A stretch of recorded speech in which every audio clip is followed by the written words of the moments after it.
Good morning.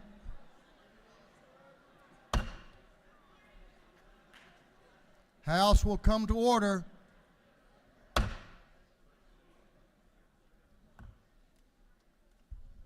Members will please take your seats.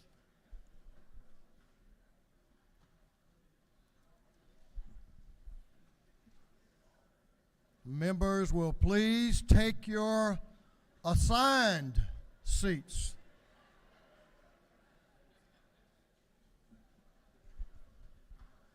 Before 12 would be awesome.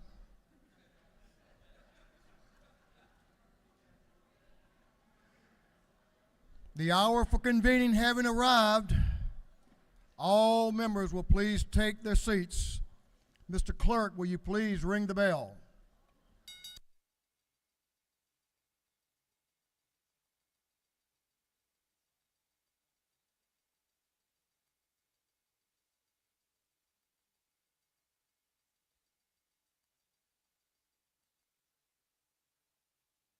We're going to have the morning roll call.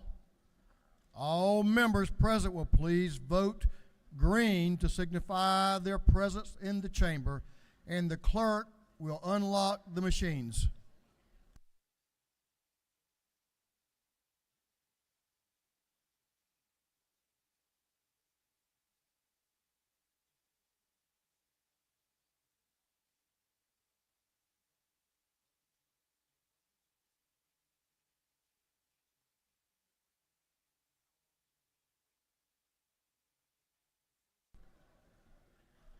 Have all members voted?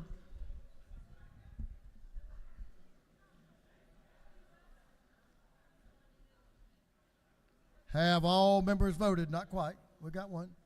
You got time. You have time.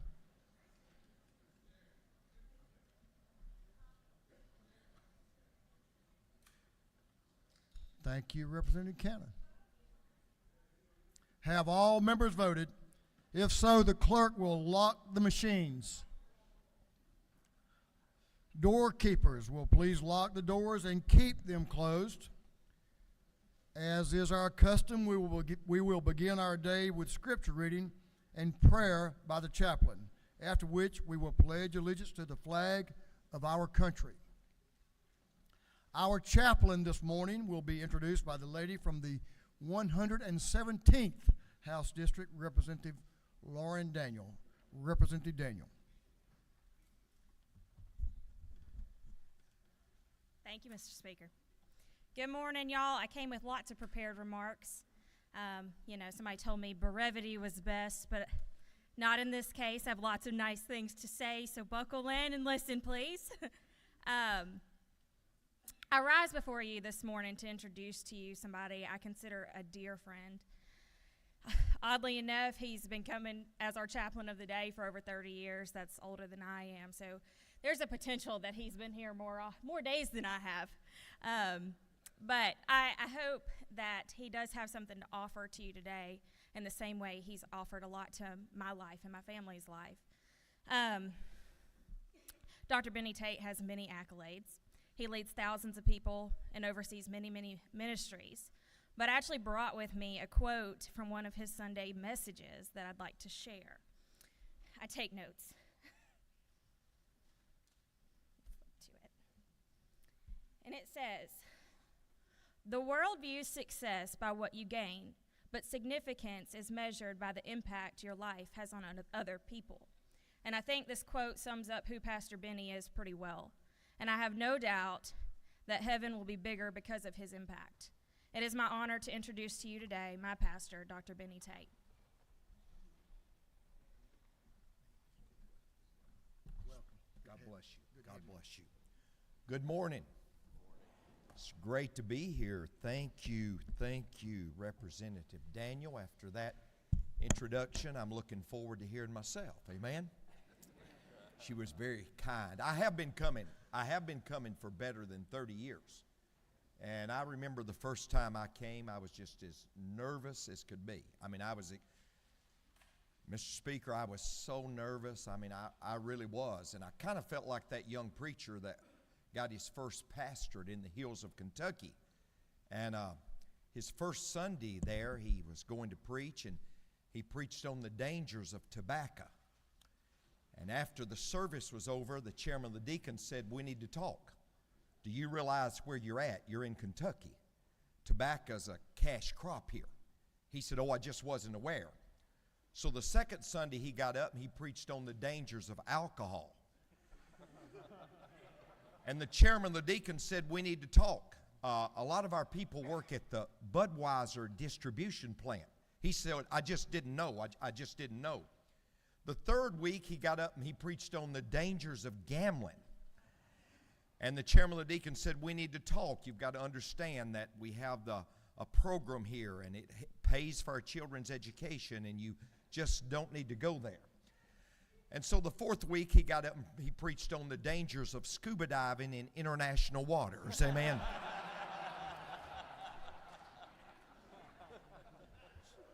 So I'm just honored to get to be here, and I just, hey, listen, I appreciate you making me welcome, but I wish you would do me a favor. Would you make welcome the 8th grade class at our academy, our school? They're in the balcony today. It's the Rock Springs Christian Academy.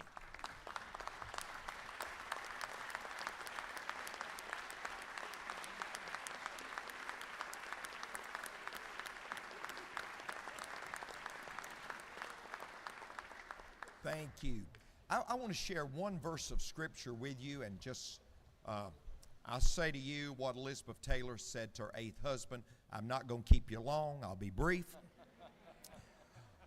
One verse of Scripture in John chapter 15, verse 7 says this: "If ye abide in me, and my words abide in you, ye shall ask what you will, and it shall be done unto you." If ye abide in me, and my words abide in you, you will ask what you will, and it shall be done unto you. I get this wonderful privilege today to speak to you wonderful people, and I appreciate your service to our great state. But I get this wonderful privilege because our founding fathers met in Philadelphia, Pennsylvania, in Independence Hall. And after about 5 weeks, they had been debating about state rights. And they just couldn't agree on a constitution. And there was a man by the name of Benjamin Franklin who stood and he said these words. He said, "We need the Father of lights to illuminate our minds." And Benjamin Franklin said, if a sparrow cannot fall to the ground without God noticing it, do we really think a nation can rise without his aid? And he said, "Men, we need to pray." And that started this tradition that I get the privilege today of sharing with you. This privilege of starting this session with prayer. I think we can all agree that Abraham Lincoln was a great president. He led our nation probably during the most difficult time. And Abraham Lincoln said these words. He said, "I've been driven to my knees by an overwhelming conviction that I had nowhere else to go.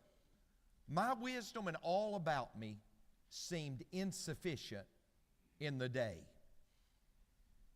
If ye abide in me, and my words abide in you, you shall ask what you will, and it shall be done." 3 simple steps. Step number 1, it's so important that we abide. It's so important that we stay close to God no matter what. Stay close to God. I heard about a couple, Chester and his wife. They were in their 80s, and one day they were driving and they saw this young couple, kind of like Speaker Daniel.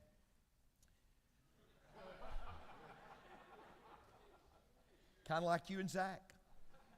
And she was sitting right up under him.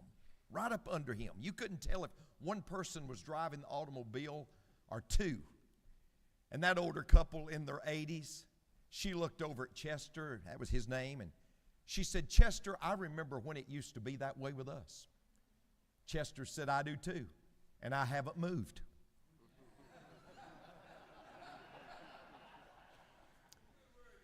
And delegation, what I've learned, we can be as close to God as we want to be. If ye abide in me, and my words abide in you. And then step number 2, ask. Ask. I want to say this, as serving as representatives, James 1:5 says, if any man or woman lacks wisdom, let him ask of God. What's the answer for our prayers getting answered? We've got to abide. And then, ladies and gentlemen, we've got to ask. We've got to ask God to help us. I heard about a little boy that said to his mom and daddy, he said, Mom and Daddy, I'd like a baby brother or sister. And they said, well, Johnny, you got to pray. You got to pray. So Johnny prayed 1 month, and Johnny prayed 2 months, and Johnny prayed 3 months, and he did what we do a lot of times. He just gave up and stopped. And 6 months passed, and the father said to Johnny, Johnny, come go with me. And he got in the truck, and he took him down to the local hospital. And they went into a room, and there was his mother in that room, Brother Speaker. And she was holding a baby. And they pulled the curtain back a little more, and she was holding a second baby. And they pulled the curtain back a little more, and she was holding a third baby. And the dad looked over at Johnny, and he said, Johnny, aren't you glad you prayed? He said, oh, yes, Daddy. And aren't you glad I stopped after 3 months? See, here's what we got to do. We've got to abide. We've got to ask.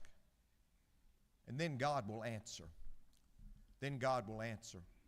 I'm so grateful that God does answer our prayers. David Livingstone was a great missionary in Assam, Africa. And of all places to go, Assam, Africa, that's where the headhunters were. But David Livingstone was ministering there in Assam, Africa one night, and a gentleman came to him and said, the headhunters have surrounded you. You're going to die tonight. And David Livingstone said, I didn't know what to do, so I just prayed. I just prayed. He said, I thought for sure myself and a few of my men would die, but we didn't. He said the next morning the sun arose, and he said, I realized that we were going to live. And he said, a year later, I saw the chief of that tribe, and that chief had become a believer. And he said, that's wonderful. You became a believer. He said, I want to ask you something. He said, why didn't you attack us on that night? He said, oh, we came to attack you. But said, when we came to attack you, your camp was surrounded by 47 warriors. And he said, we saw those 47 warriors, and they had a sword in one hand and a light in the other hand. So we knew we were no match for those 47 warriors. So we retreated. David Livingstone said 3 years later, I was in Scotland in a church, and he said, I told that story. And he said, after the story, a man met me in the foyer. And he said, I'm over the men's ministry here. Just like Speaker Burns oversees the Sunday school at his church. He said, I'm over the men's ministry here. And he said, did that happen on January the 14th, 1856? And Speaker Livingstone said, that was the date. He said, why did you know that? How did you know that? He said, well, a group of us men gathered here that night. We gathered for Bible study. And God placed on my heart, we need to pray for missionary David Livingstone. And he said, we gathered that night and we prayed. And after the night was over, we signed a registry. And there was 47 of us men that gathered here to pray. Friend, I got up one morning to rush into the day. I had so much to accomplish, I didn't have time to pray. Problems just tumbled about me, or ever came each task. Why doesn't God help me? He replied, you didn't ask. I tried to come into God's presence. I used all my keys at the lock. But God gently and lovingly chided, oh, my child, you didn't knock. I got up this very morning I paused before entering the day. I had so much to accomplish. I had to take time to pray. Let's pray.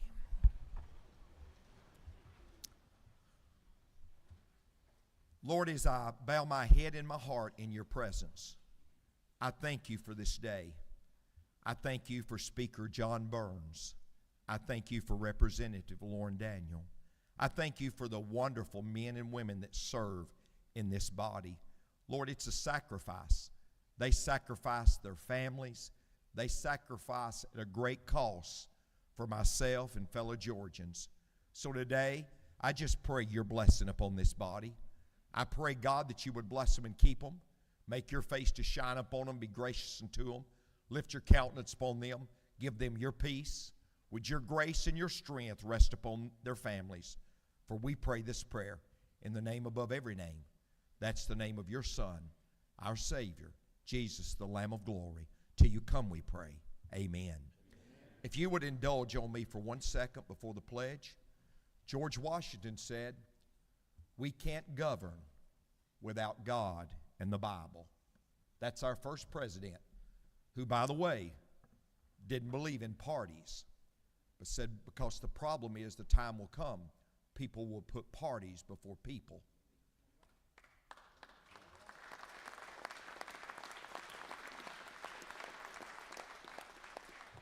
But he did believe in the Word of God. We can't govern without God and the Bible. And it's my honor and privilege to present this copy of God's Word to a precious, precious man, that being Speaker John Burns. God bless you, Speaker.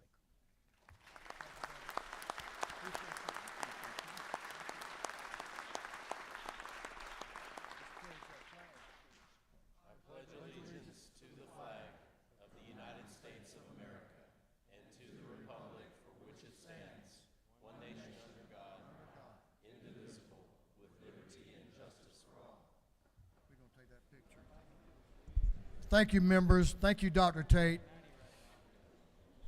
I'll tell you, I'm always inspired over the years when I've been here and you brought the message, but I'm also inspired by the journal that we have that we can go back and review our chaplains of the day over the year. When I go back and read your messages, thank you for what you do for your congregation. Thank you for what you do for God's people. We appreciate you. And welcome to Rock Springs young people in the audience. Doorkeepers, please unlock the doors. Members may greet Dr. Tate in the South Annie room and have a photo if it's your desire. Yeah, thank you. Appreciate you. Yeah, it's tough, but it's part of life. So, yeah, thank you. Thanks for thinking of us.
Chairman Tarvin.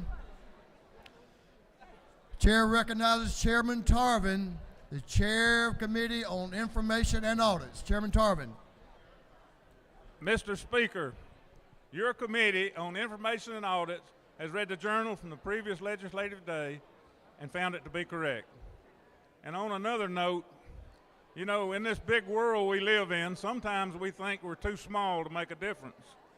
But small things can make a difference, and if you don't believe it, try sleeping with a mosquito. Truer words have never been spoken.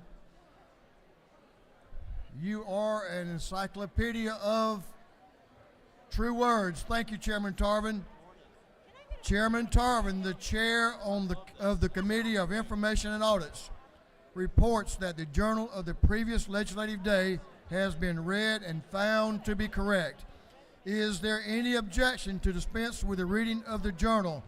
The chair hears none. The reading of the journal is dispensed with. Is there any objection to the confirmation of the journal? The chair hears none, and the journal is confirmed. Mr. Clerk, will you read the resolution establishing the order of business for the day? Representative Strachan, in the 104th Moose filing be established as the order of business in the first part of the period, unanimous consents. Introduction of bills and resolutions, first reading and reference of House bills and resolutions, second reading of bills and resolutions, reports of standing committees, first reading and reference of Senate bills and resolutions, morning orders. Is there any objection to the adoption of the resolution establishing the order of business for the day? Chair hears none, and the resolution is adopted. Before we go into first readers, the messenger has a cell phone that belongs to some of the members that was found in the chamber. Has anyone lost their cell phone?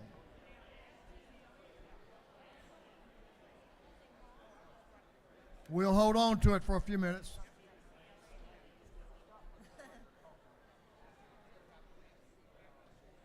I think we've located the owner.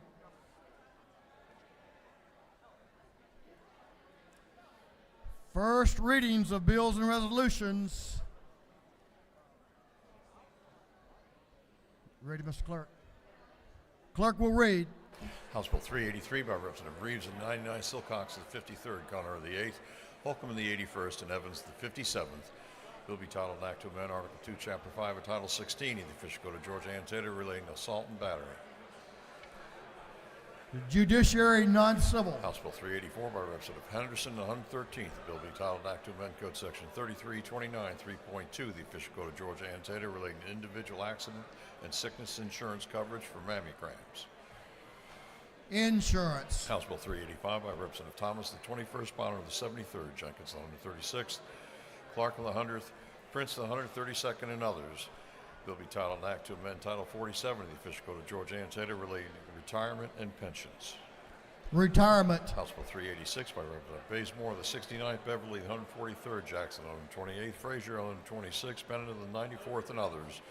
Bill be titled Act to amend Chapter 14 and Title 40 of the Official Code of Georgia Ann Taylor relating to the use of speed detection devices.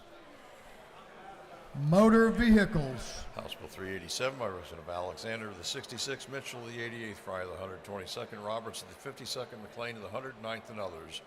Bill be titled Act to amend Code Section 161330 of the Official Code of Georgia Ann Taylor relating to purchase, possession, manufacture, distribution, or sale of controlled substances. Judiciary non-civil. House Bill 388 by Representative Alexander the 66th, Mitchell the 88th, Fryer the 122nd, Roberts the 52nd, McLean the 109th, and others. Bill be titled Act to amend Chapter 13 and Title 16 of the Official Code of Georgia Ann Taylor relating to controlled substances. Judiciary non-civil. House Bill 389 by Representative Montahana the 17th, Tarvin the 2nd, Gullet the 19th, Thomas the 21st, Ridley the 6th. The bill be titled Act to amend Article 3, Chapter 3, Title 44 of the Official Code of Georgia Ann Taylor relating to condominiums. Insurance. House Bill 390 by Representative Schofield the 63rd, Willis the 55th, Scott the 76th, Carter the 93rd, Davis the 87th, and others. Bill be titled Act to amend Chapter 3, Title 26 of the Official Code of Georgia Ann Taylor relating to standards, labeling, and adulteration of drugs and cosmetics. Regulated industries. House Bill 391 by Representative Green of the 154th. Bill be titled Act to amend the Act providing a homestead exemption from Early County School District ad valorem taxes. Intergovernmental coordination. House Bill 392 by Representative Jaspers the 11th, Bentley the 150th, Irwin the 32nd, Gaines the 120th, Martin the 49th. Bill be titled Act to amend Chapter 12 of Title 50 of the Official Code of Georgia Ann Taylor relating to commissions and other agencies. Higher education. House Bill 393 by Representative Carpenter the 4th, Sharper the 177th, Seabow the 34th, Bonner the 73rd, Gilliard the 162nd, and others. Bill be titled Act to amend Chapter 7 and Title 48 of the Official Code of Georgia Antietam relating to income taxes. Ways and Means. House Bill 394 by resident of Carter, the 93rd, Mitchell, the 88th, Kendrick, and the 95th, Oliver, the 82nd, Drenner, the 85th, and others. Bill be titled Act to amend Chapter 2 and Title 21 of the Official Code of Georgia Antietam relating to elections and primaries generally. Governmental Affairs. House Bill 395 by resident of Huddleston, and the 72nd. A bill be titled Act to amend and Act to provide for homestead exemptions from the Heard County ad valorem taxes. Intergovernmental Coordination. House Bill 396 by representative Vance, the 133rd, Jackson, the 128th. Bill be titled to amend Code Section 12.3.402 of the Official Code of Georgia Antietam relating to creation, membership, compensation, qualifications, accountabilities, and assignment. Natural Resources and Environment. House Bill 397 by resident of Carpenter, the 4th, Evans, the 57th, Daniel, the 117th, Jones, the 25th, and Crowe, the 118th. Bill be titled Act to amend Title 3 of Title 40 of the Official Code of Georgia Antietam relating to alcoholic beverages. Regulated Industries. House Bill 398 by Representative Hilton of the 48th, McCollum of the 30th, Gullett of the 19th, Carpenter of the 4th, Momptown of the 17th, and others. Bill be titled Act to amend Article 3 of Chapter 4B of Title 43 of the Official Code of Georgia Antietam relating to ticket brokers. Regulated Industries. House Bill 399 by Representative Schofield of the 63rd, Beverly the 143rd, Davis the 87th, Mitchell the 88th, and Scott of the 76th. Bill be titled Act to amend Title 30 of the Official Code of Georgia Antietam relating to handicapped persons. Human Relations and Aging. House Bill 400 by Representative Smith of the 18th, Abstration of the 104th, Gunner of the 8th, Holcomb of the 81st, Leverett of the 123rd, and others. Bill be titled Act to amend Part 6 of Article 8 of Chapter 2 of Title 47 of the Official Code of Georgia Antietam relating to judges of the Supreme Court. Retirement. House Bill 401 by Representative McLean of the 109th, Gladney of the 130th, Okoye of the 102nd, Smith of the 41st, Taylor of the 92nd. Bill be titled Act to amend Part 4 of Article 13 of Chapter 6 and Title 40 of the Official Code of Georgia Antietam relating to mopeds. Motor Vehicles. House Bill 402 by Representative Hilton of the 48th, Dubnik of the 29th, Irwin of the 32nd, Jones of the 25th, Douglas the 78th, and others.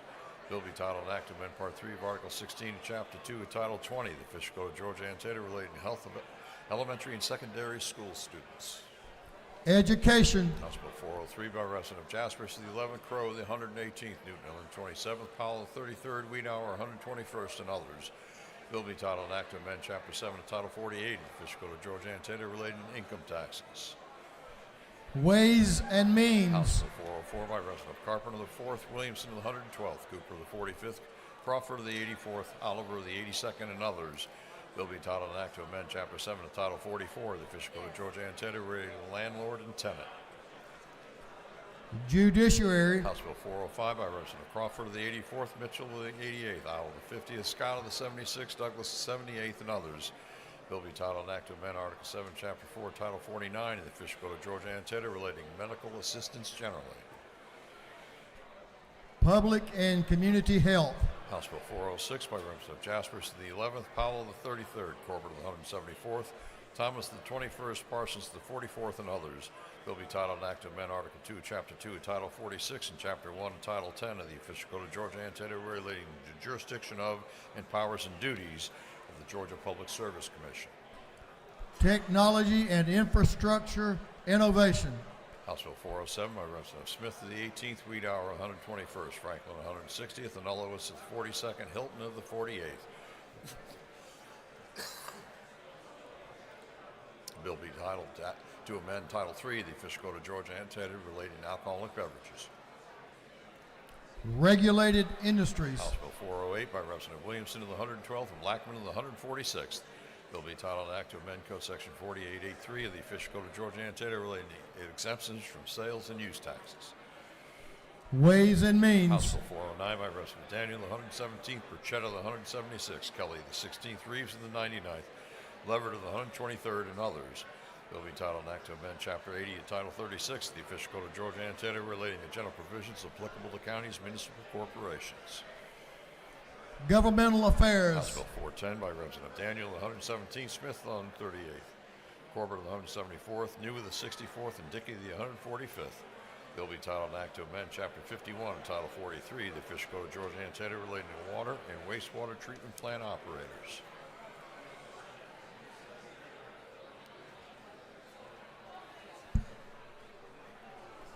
Natural Resources and Environment.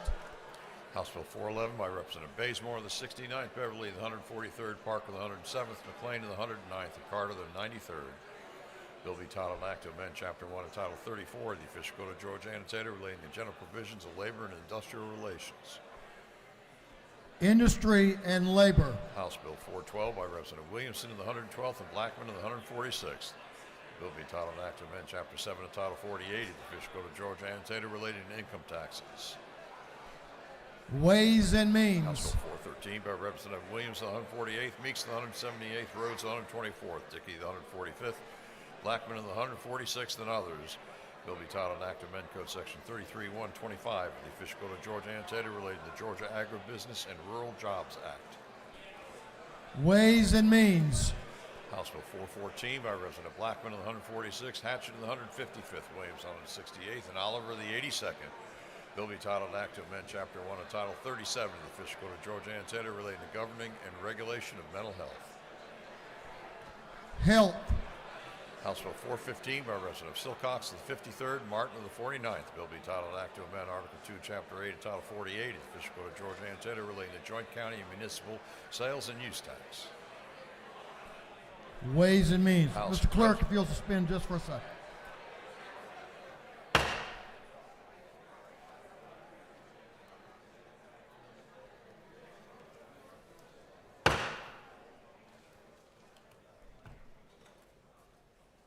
I know y'all can't hear y'all selves think. I can't hear myself think. Thank you. Mr. Clerk? House Resolution 184 by Representative Schofield, the 63rd, Howard, the 29th, Beverly, the 143rd, Frazier, the 126th, Corbett, the 174th, and others. A resolution urging all owners and operators of Georgia self-service gasoline stations to implement policies. Motor Vehicles. House Resolution 185 by Representative Bennett of the 94th, Jenkins, the 136th, Dempsey, the 13th, Lewis, Ward of the 115th, Newton of the 127th, and others. A resolution creating the House Healthy Food Retail Study Committee. Agriculture and Consumer Affairs. Senate Bill 27 by Senator Brass, the 28th, Robertson of the 29th, Beach of the 21st, Rahman of the 5th, Moore of the 53rd, and others. Bill be titled an act to amend Code Section 33-64 of the Official Code of Georgia and Territory relating to enumeration of unfair methods of competition. Insurance. Senate Bill 42 by Senator Hodges of the 3rd, Albers of the 56th, Hatchett of the 50th, Williams of the 25th, Hickman of the 4th, and others. Bill be titled an act to amend Code Section 16547 of the Official Code of Georgia and Territory relating to posting model notice with human trafficking hotline information. Judiciary Non-Civil. Senate Bill 65 by Senator Watson of the 1st, Walker of the 3rd, Walker 3rd of the 20th, Hodges of the 3rd, Kennedy of the 18th, Gooch of the 51st, and others. A bill be titled an act to amend Chapter 1 and Title 33 of the Official Code of Georgia and Territory relating to general provisions so as to authorize the Commissioner of Insurance to take certain actions. Insurance. Senate Bill 69 by Senator Watson the 1st, Anna Duarte of the 31st, Kennedy of the 18th, Gooch of the 51st, Brass of the 28th, and others. Bill be titled an act to amend Chapter 3 of Title 50 of the Official Code of Georgia and Territory relating to state flag seals and other symbols. Special Rules. Senate Bill 104 by Senator Redd of the 33rd. A bill be titled an act to amend an act changing the compensation of the clerk of the Superior Court, the sheriff, and the judge of the probate county of Cobb County. Intergovernmental Coordination. That completes first readers. Second reading of bills and resolutions. The clerk will read. House Bill 353 by Representative Powell of the 33rd, Washburn of the 144th, Jaspers of the 11th, Williams of the 168th, Mitchell of the 88th, and others. A bill to amend the Georgia Lottery for Education Act. House Bill 354 by Representative Camp of the 135th. A bill to authorize the assessment and collection of a technology fee by the Probate Court of Pike County. House Bill 355 by Representative Carpenter of the 4th, Tarvin of the 2nd, Washburn of the 144th, Gullett of the 19th, Bonner of the 73rd. A bill relating to property owners associations, covenants, and warranties. House Bill 356 by Representative Bazemore of the 69th, Beverly of the 143rd, Park of the 107th, Hughley of the 141st. A bill relating to student discipline, House Bill 357 by Representative New of the 64th, Lott of the 131st, Gullett of the 19th, Huddleston of the 72nd, Ballard of the 147th, and others. A bill relating to name changes, House Bill 358 by Representative Bazemore of the 69th, Beverly of the 143rd, Buckner of the 137th, Park of the 107th, Carter of the 93rd. A bill relating to competencies and core curriculum, House Bill 359 by Representative Carpenter of the 4th, Daniel of the 117th, Vance of the 133rd, Lott of the 131st, Horner of the 3rd. A bill relating to electric personal assertive mobility devices and personal delivery service devices.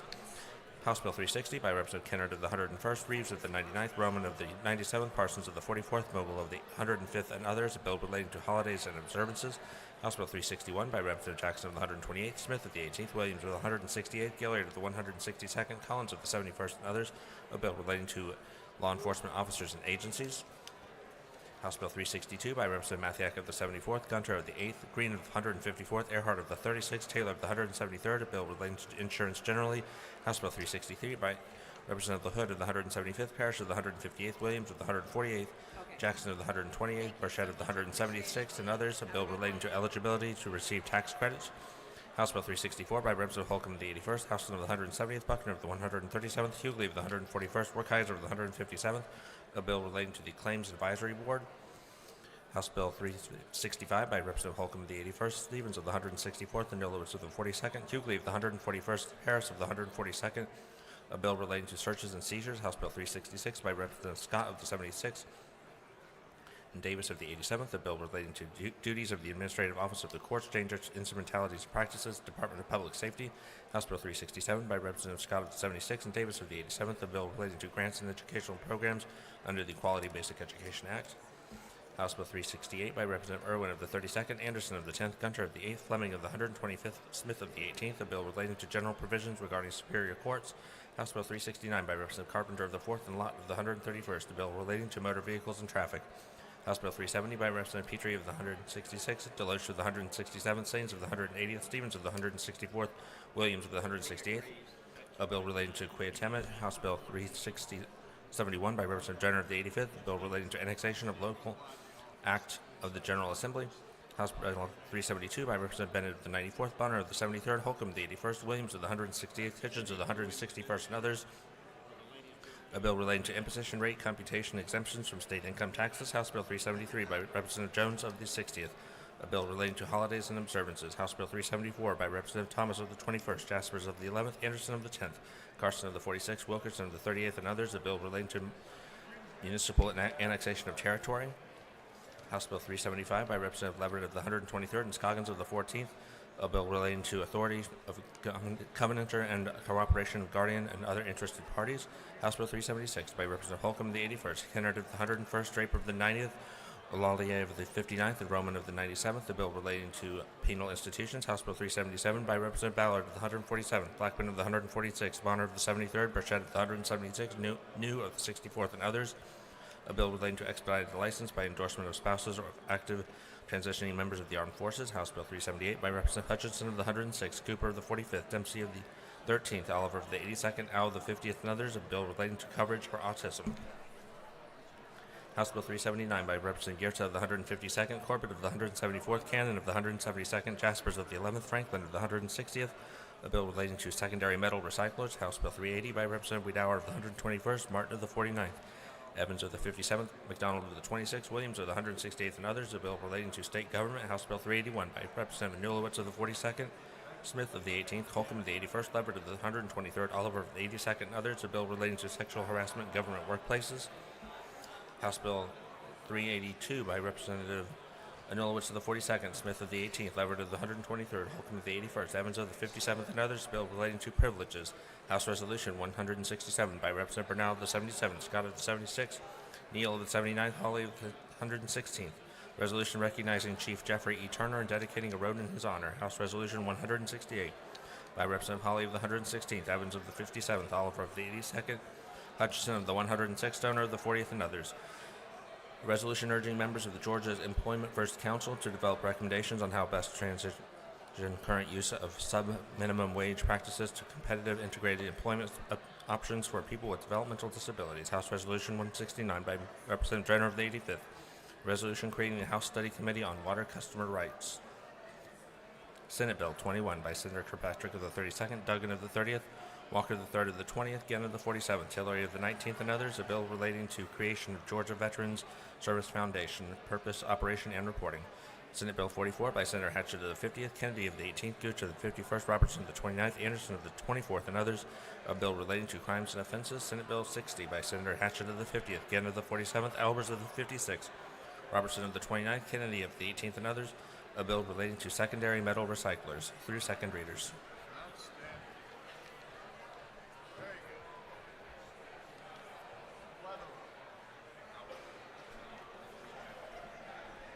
Reports of standing committees. The clerk will read. Representative Rhodes, the 124th District Chairman of the Committee on Game, Fish, and Parks, submitted the following report. Mr. Speaker, your Committee on Game, Fish, and Parks has had under consideration the following bills in the House. It's instructed me to report same back to the House following recommendations. House Bill 207 do pass by committee substitute. House Bill 121 do pass. Respectfully submitted, Representative Rhodes, the 124th District Chairman. Representative Gunner of the 8th District Chairman on Committee on Judiciary submitted the following report. Mr. Speaker, your Committee on Judiciary has had under consideration the following bills in the House. It has instructed me to report same back to the House following recommendations. House Bill 80 do pass by substitute. House Bill 186 do pass. House Bill 220 do pass by committee substitute. House Bill 243 do pass by committee substitute. Respectfully submitted, Representative Gunner of the 8th District Chairman. Representative Steve Saints of the 180th District Chairman of the Committee on Special Rules submitted the following report. Mr. Speaker, your Committee on Special Rules is under consideration following bill of the House. Instructed me to report same back to the House with the following recommendation. House Bill 237 do pass. Respectfully submitted, Representative Stephen Saints of the 180th District Chairman. Representative Karen Mathiak, the 74th District Chairman of the Committee on State Planning and Community Affairs, submitted the following report. Mr. Speaker, Committee on State Planning and Community Affairs is that under consideration the following bill of the House. Instructed me to report same back to the House. The following recommendation. House Bill 128 do pass. Respectfully submitted, Karen Mathiak, the 74th District Chairman. That completes the reading of the reports of standing committees. Thank you, Mr. Clerk.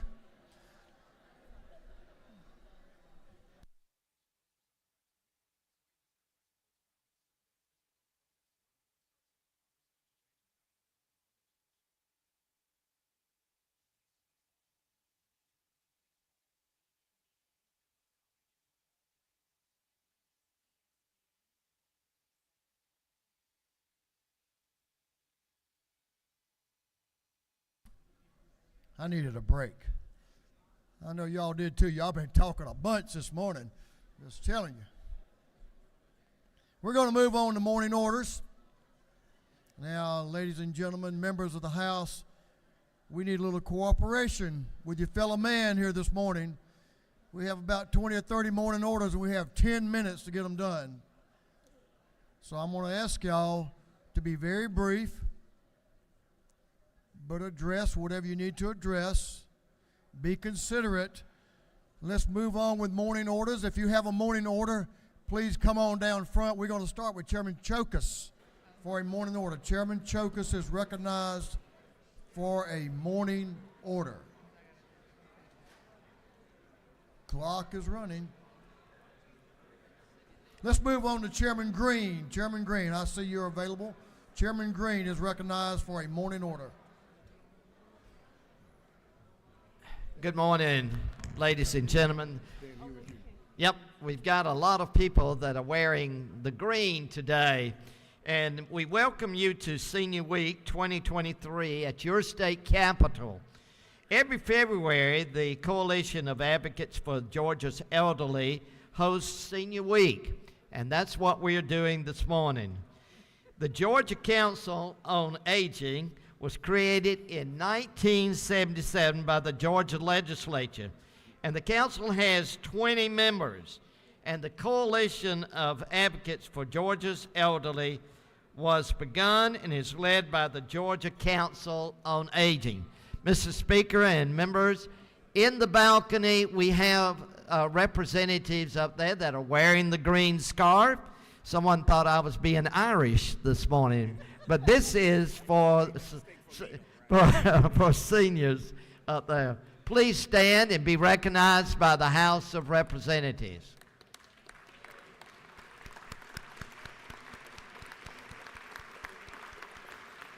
Thank you, Mr. Speaker. Thank you, Mr. Chairman and members, and welcome, seniors. Glad to have you.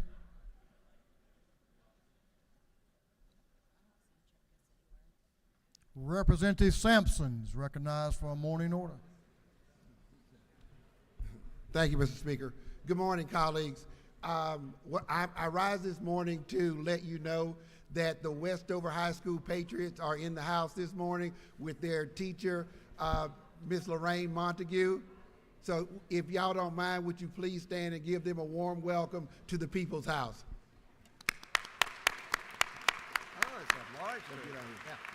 Thank you, Mr. Speaker. Thank you, Representative, and welcome. Representatives Taylor and Carter for a morning order.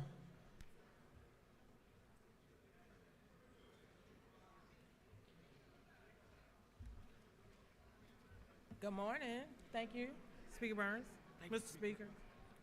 Well, yes, sir.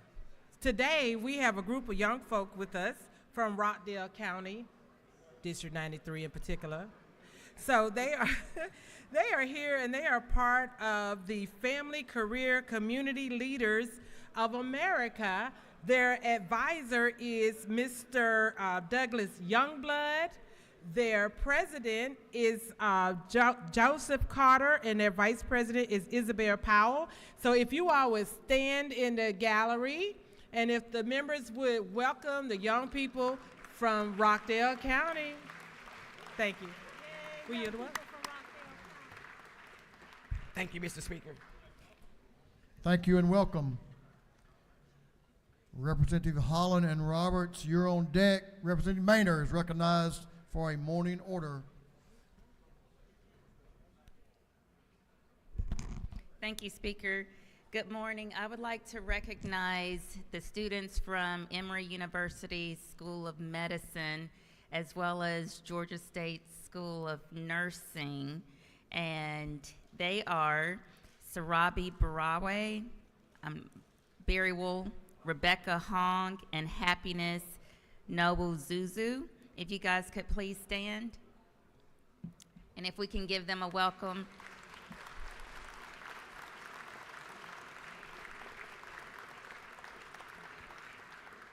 They are also on the board of directors for Health Students Taking Action Together, also known as HSTAT. So several medical students have gathered together for advocacy purposes, and they are actually the board of directors. Thank you so much. Representative Wade is recognized for a morning order. Thank you, Mr. Speaker. I am excited to welcome to the People's House up here and a co-worker, one of Katie Dempsey, Representative Dempsey, Chairwoman, constituents. The Wally family, Shane Wally, came down this morning early. Shane, Laura, Ava, and Courtney, if you guys will stand up and be recognized, we appreciate you coming down early for Mike Chokas's, Representative Chokas's committee this morning. And Mr. Speaker, if you don't mind, he was excited we were able to get him an opportunity to have a picture with the governor, but he saved the best for last because he is a 1999 Georgia State University graduate, and he's very excited that you're representing us as Speaker of the House. Thank you, sir. Chairman Chokas is recognized for a morning order. Thank you, Mr. Speaker. Ladies and gentlemen, it is indeed a pleasure for me to welcome the Marion County FCCLA, which is Family, Career, and Community Leaders of America, in the gallery. So you guys stand up. Megan Scott is the advisor. Shannon and Josh Curtin are also chaperones. So welcome this bright young group from Marion County. They're our future leaders, and they're doing a great job. And go Eagles! Thank you, Mr. Speaker. Thank you, Chairman. Welcome. Go Eagles, yeah, that's good stuff. Representative Bentley, you're recognized for morning order. You bringing someone with you? Representative Sharper. Thank you, Mr. Speaker. Colleagues that's going to be joining me, please come on down the aisle as we stand to recognize a very distinguished group of men and women here in the state of Georgia, and that is the members of the Georgia Funeral Service Practitioners Association. Ladies and gentlemen, will you please stand and recognize all members of the Georgia Funeral Service Practitioners Association with Andre Jenkins as the president. We have funeral directors, licensed funeral directors, and licensed embalmers from across the state of Georgia represented here at their state capitol. And we thank you so very much for the work that you do serving families across the state. And all members of the House of Representatives stand with you, and we thank you. And we all know what the meaning of this big hat means today, so thank you. Please come on down and visit with the practitioners in room 605 over in the CLOB to say hello to them, please. Thank you. Thank you. Thank you, Representative, and welcome. And they'll be the last ones to let you down. I wasn't going there, Representative. I'm glad you did it, though. Thank you, Representative Sharper. Representative Cameron, recognized for a morning order. And I have to follow Representative Bentley. Oh, my goodness. Good morning, colleagues. My colleagues and I would like to recognize the Catoosa and Walker County leadership class of the chambers. If you're here, stand up and be recognized. There's Amy Jackson and Jen Morrison and all those folks. Thank you for coming, and I thank you for being here. I'll yield. Thank you, Mr. Speaker. Good to have y'all in the People's House. Welcome.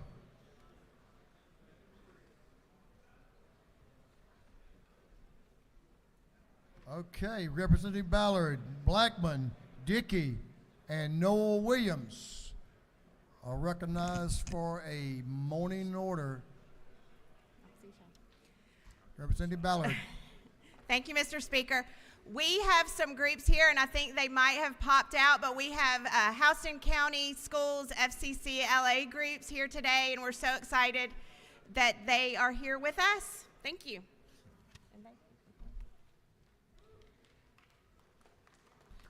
Chairman Butch Parrish, recognized for a morning order. Chairman Parrish. Thank you, Mr. Speaker. Ladies and gentlemen, we have a group of outstanding students with us today from Candler County, seated right up here. Ms. Amy Harrison and her group, would you all please stand so that we could give you a warm house welcome? Thank you.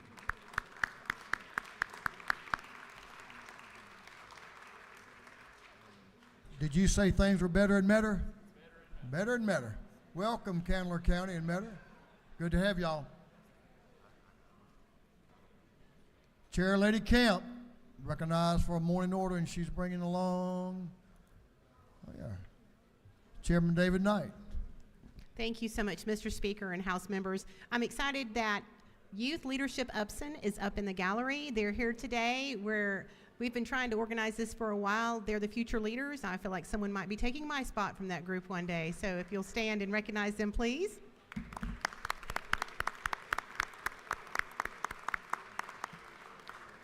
Also, we are very blessed today to be joined by Rock Springs Academy Georgia History 8th graders. If you are in the gallery, please stand. If not, we're still glad you're here today in the People's House. Thank you so much. Thank you so much, and welcome. Representative Schofield and Representative Burnett, recognized for a morning order. Good morning, colleagues. I am so excited when people come to our house. I want to first thank College Park. Today is College Park Day at the Capitol. And College Park serves our regional air transportation gateway, and it's home to Hartsfield-Jackson International Airport, the world's busiest and efficient airport. College Park continues to showcase its best-in-class status as Georgia's premier city to live, work, and a beautiful place to raise a family. I thank the mayor, council for being here today. Welcome to the city of College Park in the House today.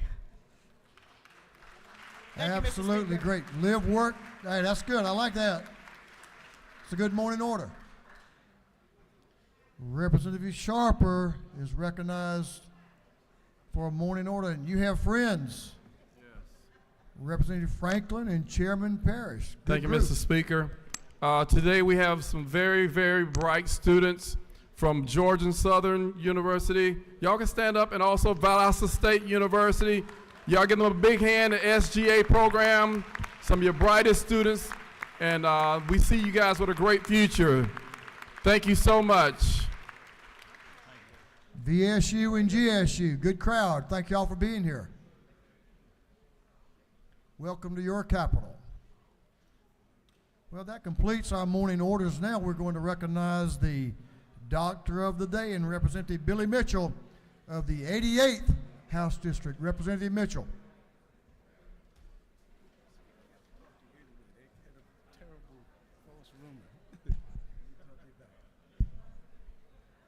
Ladies, gentlemen, members, I have the distinct honor of introducing a leading voice for women's health. In her 18th year of practice, she is the founder and CEO of Radiant Women's Health, located in Conyers, Georgia, a Clark Atlanta University graduate, an Atlanta Public School teacher. She obtained a medical degree from Morehouse School of Medicine.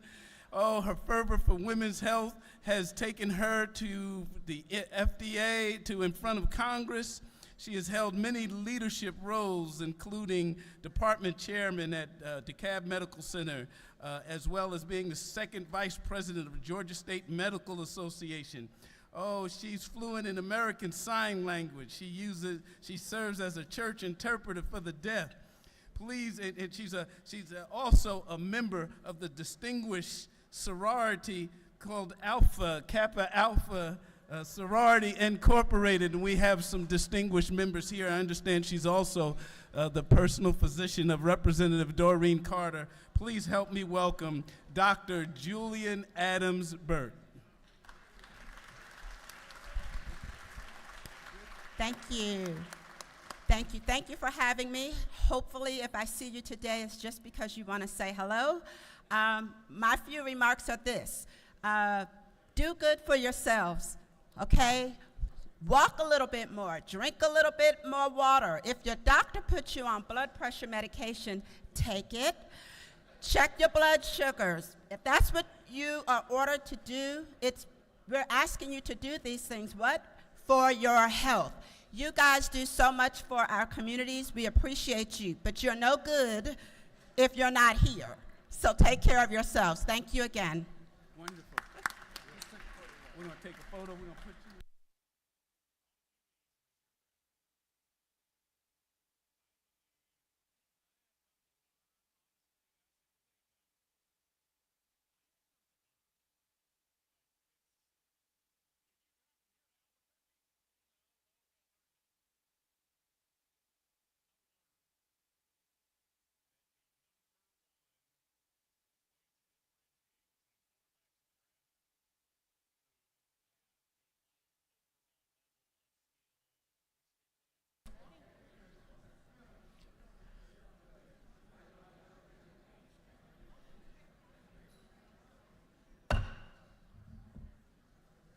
We're going to move on to the rules calendar.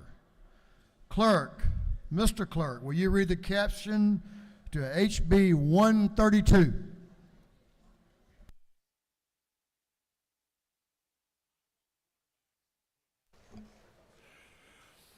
House Bill 132 by Representative Jenkins, the 136 to be titled an act to amend Code Section 8223, the official code of Georgia Antietam, relating to amendment and revision of codes generally, so as to require the department to amend the Georgia State Minimum Standards Codes to authorize certain uses of ungraded lumber. This bill having referred to the Committee on Agriculture and Consumer Affairs, that committee recommends that this bill do pass. Now, I know y'all solved a lot of problems this morning because y'all done a lot of talking. Let's give the gentleman in the well your full attention and let's solve this one. Representative Jenkins, present the bill. Yes, sir. Mr. Speaker, members of the House, I rise to present House Bill 132. This bill modifies Georgia building codes to allow for the use of ungraded lumber in the production or for structural purposes to construct uninhabited residential and agricultural outbuildings. So this bill came before the House last year and passed. It went to the Senate, and in the Senate Ag Committee, the language of the bill was changed slightly to make it better, make the language line up better with Georgia building codes. And it was passed by the Senate in the current version you're looking at, and we just didn't get it back for an agree. We ran out of time on sine die. So that's why you're seeing it again. Our industry stakeholders are on board with this bill. We haven't, I'm not aware of any opposition within the industry. And that concludes my presentation, pending your questions. Gentleman has no questions. Good job. Thank you. Yes, sir. Is there any objection to the previous question being ordered? Chair hears none. The previous question is ordered. Is there any objection to agreeing to the report of the committee which was favorable to the passage of the bill? Chair hears none. The report of the committee is agreed to. Shall this bill now pass? All in favor of the passage of the bill will vote yes. All those opposed will vote no, and the clerk will unlock the machine.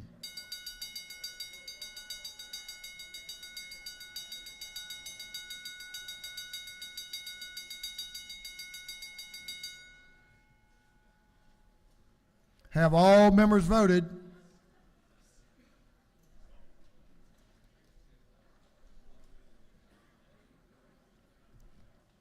Have all members voted? Chairman Houston, you want to vote? There you go. Have all members voted?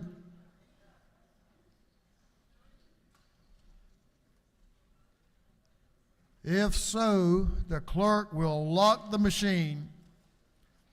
On the passage of the bill, the yeas were 173, the nays 0. This bill, having received the requisite constitutional majority, is therefore passed. The clerk will read the caption to HB 85. House Bill 85 by Representative Cooper, the 45th, to be entitled an act to amend Article 1 of Chapter 24, Title 33 of the Official Code of Georgia Antietam relating to general provisions regarding insurance, so as to require health benefit policy coverage for biomarker testing if supported by medical and scientific evidence. This bill having referred to the Committee on Insurance, that committee recommends that this bill do pass by committee substitute. Thank you, Mr. Clerk. Chair recognizes Chair Lady Cooper to present the bill. Thank you, Mr. Speaker. And ladies and gentlemen of the House, it is a real pleasure for me to bring this bill today, because this is a bill that will help many and many Georgians get more effective health care. And I thank the Speaker for putting an emphasis on health care this year, approving the special committee that is run by Butch Parrish. And one of the things we're trying to do is look at impediments to people getting the health care their needs. This is about biomarkers and and biomarker test. Science has gotten to the point where on certain special cancers and autoimmune illnesses, not all of them, but on some of them at this point, that they can do a biomarker test and tell which treatment will be the most effective on helping you survive the cancer that you have.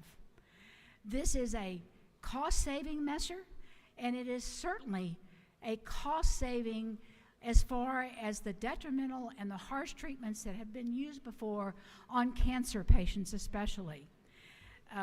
What you do is the biomarker is a diagnostic test. It is not a treatment. Once the doctor gets the biomarker results back, then they can decide which cancer fits the cancer the patient has. So on certain on certain cancers. So it's a cost saving, and really what it is, it gets the right medicine to the patient at the right time. And the right time is as soon as they're diagnosed and have a biomarker test, that they are not they don't have to suffer getting the wrong medication, wrong because they don't know what will be effective, and it's one of the old types of treatments, but they will get the treatments most effective for them. So with that, Mr. Speaker, I'll be glad to answer a couple of questions. Thank you. You do have a question. Lady will yield. Yes, sir. I'll yield. Representative Reese has a question to your left. Thank you, Mr. Speaker. Parliamentary inquiry. Does the lady yield? Yes, I will. Isn't it true that this bill will help improve cancer detection and treatment in the black community amongst our elderly and the most marginalized groups in Georgia? Yes, it will. They're the ones most likely that to be the ones that the biomarker test would not be approved by the insurance companies or because they have no insurance. Does the lady further yield? Yes. Can we not agree that this bill will embody the love, care, compassion, and equality deeply rooted in our great state's history? It would certainly do that. And will the lady yield one final time? One more. Isn't it abundantly clear that the Public Health Committee, chaired graciously by the gracious woman in the well, is the most productive and efficient committee under the Gold Dome?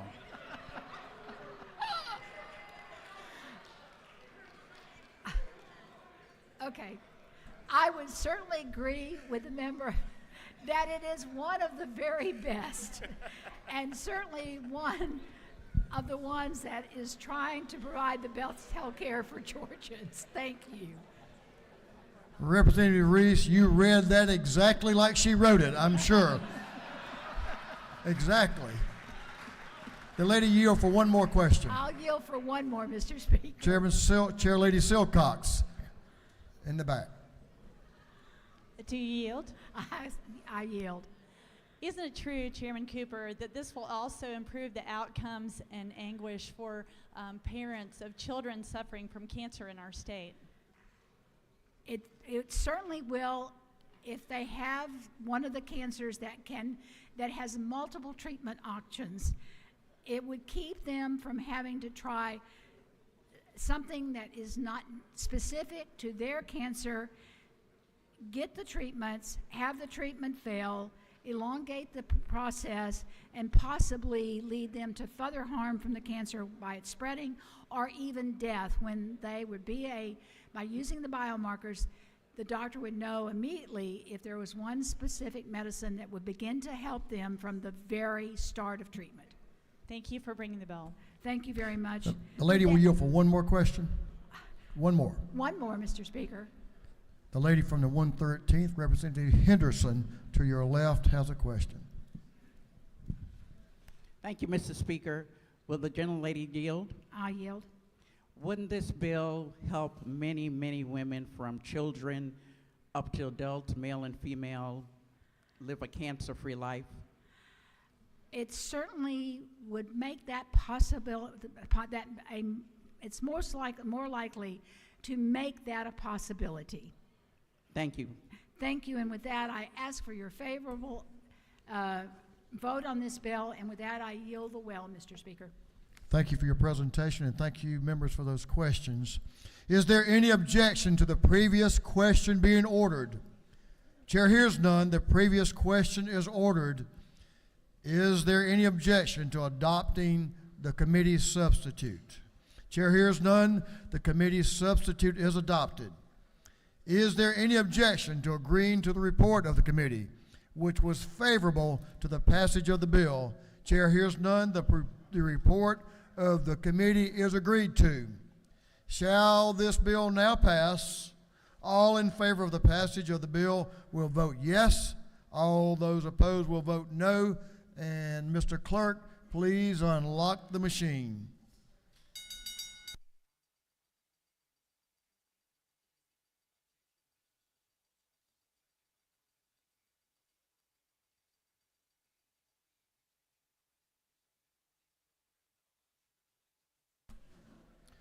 Have all members voted? Have all members voted? If so, the clerk will lock the machine. On the passage of the bill, the yeas were 172, the nays 2. The bill, having received the requisite constitutional majority, is therefore passed. The clerk will read the caption to HB 87, please. House Bill 87 by Representative Irwin of the 32nd and others to be entitled an act to amend Chapter 2 with Title 20 of the Official Code of Georgia Annotated relating to elementary and secondary education so as to revise and repeal certain provisions for alternative charter schools. This bill having referred to the Committee on Education, that committee recommends that this bill do pass by committee substitute. The Chairman of Education is recognized to present the bill. Chairman Irwin. Thank you, Mr. Speaker. Colleagues, I enthusiastically stand before you today to ask you to seriously consider House Bill 87. This bill establishes completion schools for our state. This is dropout recovery. We currently do this with 3 schools that run statewide. They are called, in some of your systems, you'll know them as Mountain Ed, Foothills, and Coastal Plains. We have set up a governing structure that has 7 zones in this state. We currently have 1 region or a large part of our state that is underserved for these non-traditional kids that are at risk of dropping out or have dropped out. Southwest part of our state and central west part of our state doesn't currently have any option for these type of programs. A non-traditional school functions in the evening for a student that might not fit the same box that most kids fit in, and that would be your 8 o'clock to 3 o'clock timeline. So we are developing these completion schools and allowing the current ones that we have that are LEAs to continue to function to serve our kids. I look at this as a net to catch those children that try to vanish and drop out after 16 years old and give them a different option. It also, I look at it as workforce development if you read through it, and also an opportunity if they get their high school diploma to enlist in our military.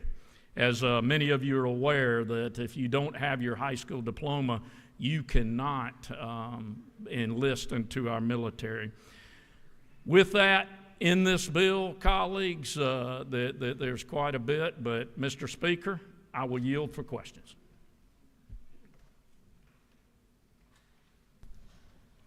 Gentleman yield for a question. Yes, sir. Chair recognizes the gentleman to your left from the 132nd, Chairman Prince. Chairman Brian Prince. Thank you, Mr. Speaker. Does the Chairman yield? Yes, sir. Is it not true that today in our public school systems that we have programs very similar to what you're proposing here, that non-traditional hours for completion of high school education? It is true, and especially a large system takes advantage of allowing that. A smaller system where they might only have 10 to 15 children becomes very difficult for them to have these programs. Thank you. Gentleman yield. Yes, sir. Representative Holly is recognized for a question. Parliamentary inquiries. Yes, sir. Yes, thank you. I was wondering, while I definitely believe that this is something that'll be positive, especially to give a lot of our workforce the opportunity to get new talent in there, to allow for those students who could really shine, to give them another opportunity to really excel. I wanted to know what might be your counter to anyone who might say that to have a special school like this is doing a little bit too much, that instead they need to pull themselves up by their bootstraps. I guess my answer would be that the system has worked with these children and there is no other alternative. So many of them today are currently, Representative, seeing that this is a shining star and sending them We did a study committee on this summer, and we paid attention to how some of the larger systems are even taking advantage of these schools where they have the option to send their own kids because they are so large. But good question. Thank you. Gentleman yield for another question. I do. The lady, Representative Glaze, the lady from the 67th, recognized for a question to your left. Chairman Irwin, may I ask a question? Yes, please? ma'am. Is it not true that in Georgia we are in need of workers, skilled workers? Is it not true also in Georgia that as we go and cast the net and bring in those who have not finished high school, that we have more workers in the talent pipeline? Yes, ma'am, absolutely. Is it not true that as this state continues to be in the 9th year of being the best state to do business in, to encourage a bill like this would also continue the work that we have done as a state of being the best place to work as we build out this pipeline? Yes, ma'am. I yield. Thank you. Representative? You take another question, Mr. Chair? Yes, one more. Chair Lady Camp has a question. She's recognized for a question to your left. Thank you. Does the gentleman yield? Yes, ma'am. I have a lot of emotion about this, and I'd like to thank you for bringing this bill. In my district, which is a small district of about 3,500 students, where I served on the school board, we implemented a plan similar to this for our little district, and we increased our graduation rate to 96%. So thank you for bringing this measure. Great. Thank you, Representative Camp. And with that, Mr. Speaker, I'd ask favorable consideration of House Bill 87, and I'll yield the will. Thank you for your presentation. There were several more questions, but at this time we're going to recognize the Speaker Pro Tem of this House to speak to the bill. Speaker Pro Tem Jones. Thank you, Mr. Speaker. And I just wanted to give a little more information on this so that when you go back to your district, you're a little more armed and from a layman's perspective, kind of how to explain this. But first I want to thank former chair of the Education Committee, Matt Dubnik, who championed us in helping to solve this issue, and now Education Chairman Chris Irwin, who has done an outstanding job, but also Chairman Jaspers and Will Wade as well, Representative Wade. We've worked on this for 3 years, and from a layman representative's perspective, the way I would explain it back home is school systems that want to do this themselves have that ability now and will continue to. So if they don't want to participate in these schools, they don't have to. This is local control at its most ultimate level. These schools, though, will operate as state-authorized schools by the State Board of Education, and I'll give the example of Cherokee. Cherokee participates now. We're making it so that Cherokee's superintendent and all the other superintendents, say in the Mountain Ed Zone, would serve as the board of directors. They would determine, QBE funding would flow through them to the alternative school, and they would collectively decide on what the local share would be. These are low-cost schools that are currently overfunded. So they'll work with the alternative school in what is the appropriate amount of funding for the schools that are primarily operated at night, primarily internet-based, with retired teachers that offer the supports. They have very capable and experienced teachers that serve as the counselors and the teachers. As Chairman Irwin said, we have deficits in the state of where this is available, but it's actually also in the metro area. My own school system in Fulton County does not offer a model like this. And to be honest, my experience over the few years we've worked on this, really it became very clear to me, we do a really lousy job with students that are, particularly once they reach 18. I mean, if you reach 17 or 18, or 18 and you drop out, there's primarily nothing for you. you're just kind of go off your way. What this bill does is it treats students in two different categories. One is during their 4 years of high school. So you might quit when you're 17, but you're not actually deemed a dropout by the feds or by the state until 4 years have elapsed. You can think of it as college football eligibility. You get so many years, well, you get 4 years of eligibility to graduate. After that time, you are deemed a dropout. And at that point, for the most part, most school systems never see you again. What these schools will offer is up until the age of roughly 18, you'll be a student enrolled at your local school system.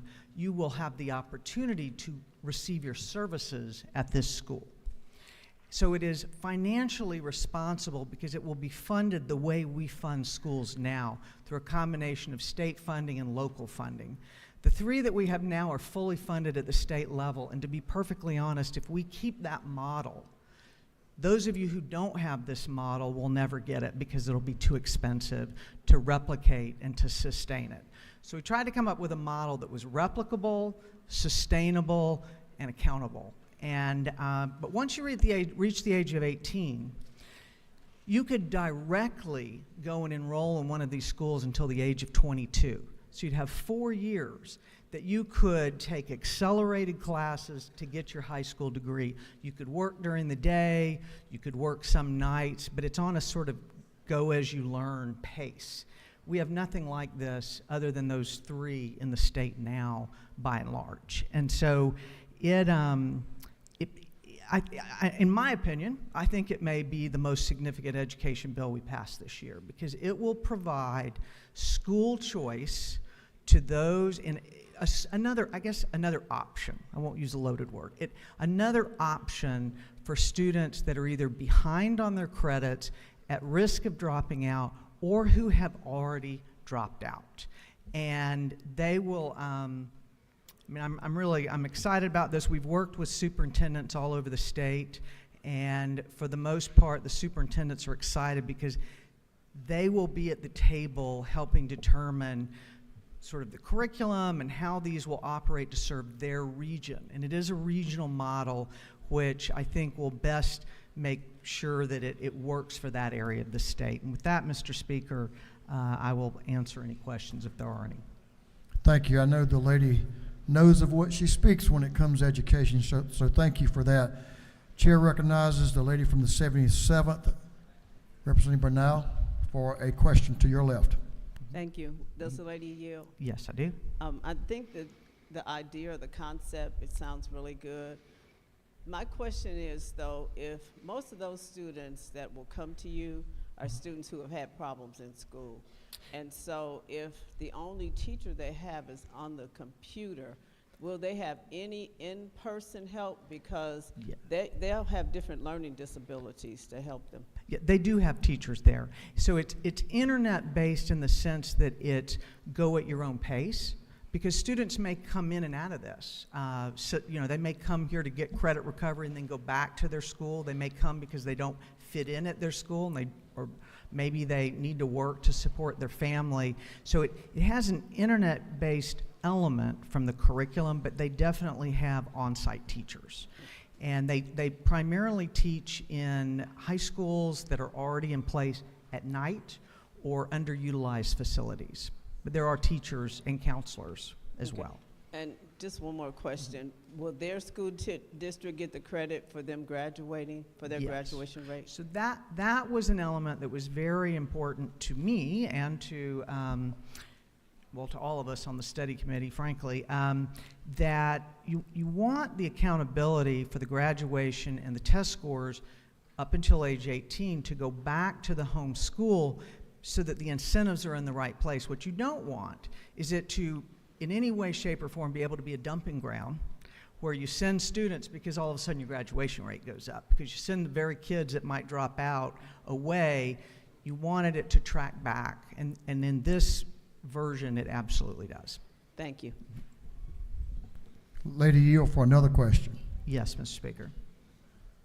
The gentleman from the 61st, Representative Bruce, in the back on your left. Lady yield. Yes, I do. I want to make sure I understand the money to pay for this, does it come out of money that would normally go to a local public school?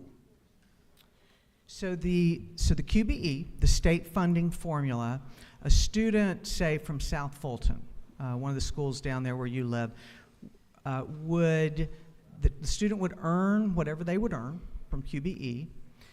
The school, Fulton County Schools, would receive that money, and if there is one of these schools in the metropolitan area, of which we don't really have now, but we hope one will form, that school would invoice, the completion school would invoice Fulton County for their QBE, any grants that they earn, and any federal funding that they earn.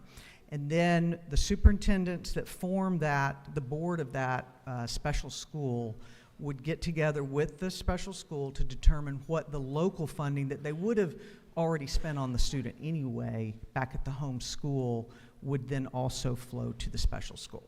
Okay, well, Lady Yield, one more time. I certainly would.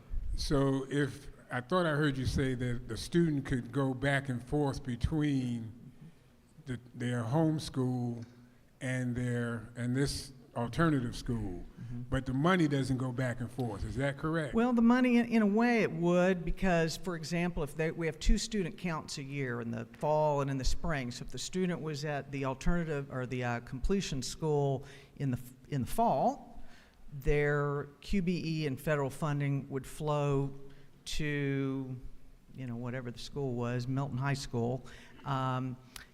And then Milton High School would transfer it to the alternative or to the completion school. If in the spring they moved back to their home school, then they wouldn't be billed for it. It would stay there. It's right, not, but the money from the other school will not go back to the other school. They wouldn't return the money. It would be earned like per semester. Okay, thank you. And I will, Mr. Speaker, also mention I've had a few questions about charter schools. It wouldn't affect a charter school or, say, a homeless population, except to the degree if you're 18 to 22 and you're a homeless student, you could personally go enroll in one of these alternative schools, the one that serves your area. If you're a locally authorized charter school, it would operate no differently. You could send students there just as say the traditional school down the street. If you're a state authorized charter school, you could choose to participate as well, because they're still your students. The school systems and the schools own the students. They utilize these for services up until the age of 18. Will the lady yield for a couple more? Yes, sir, I will. Chair recognizes Chairman Martin to your right for a question. Lady Yield? Yes, I will. First, I'm going to put this in the form of a question. I would have signed up to speak on the bill, but isn't it true that this is one of the best ways, and the lady has reiterated this, that we can apply state dollars to get these folks across the finish line? Is that not true? Is that not what the committee found?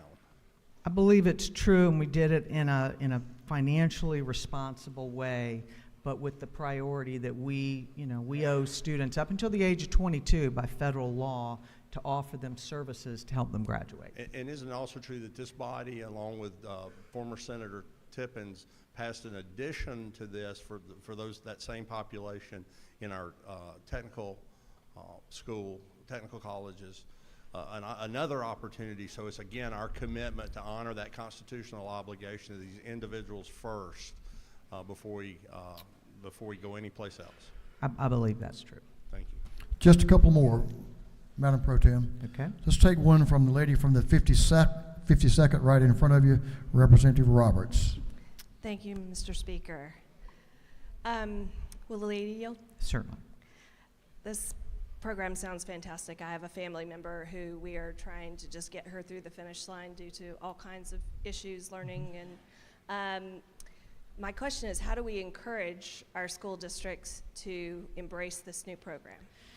Well, the first is we need to, in the areas of the state that don't have one now, we anticipated that in the legislation, and it allows by appropriation, the Appropriations Committee would have to decide to do this, to seed money so that they could go ahead and hire teachers, because you have to hire teachers before you turn in your student count to receive money back from the state.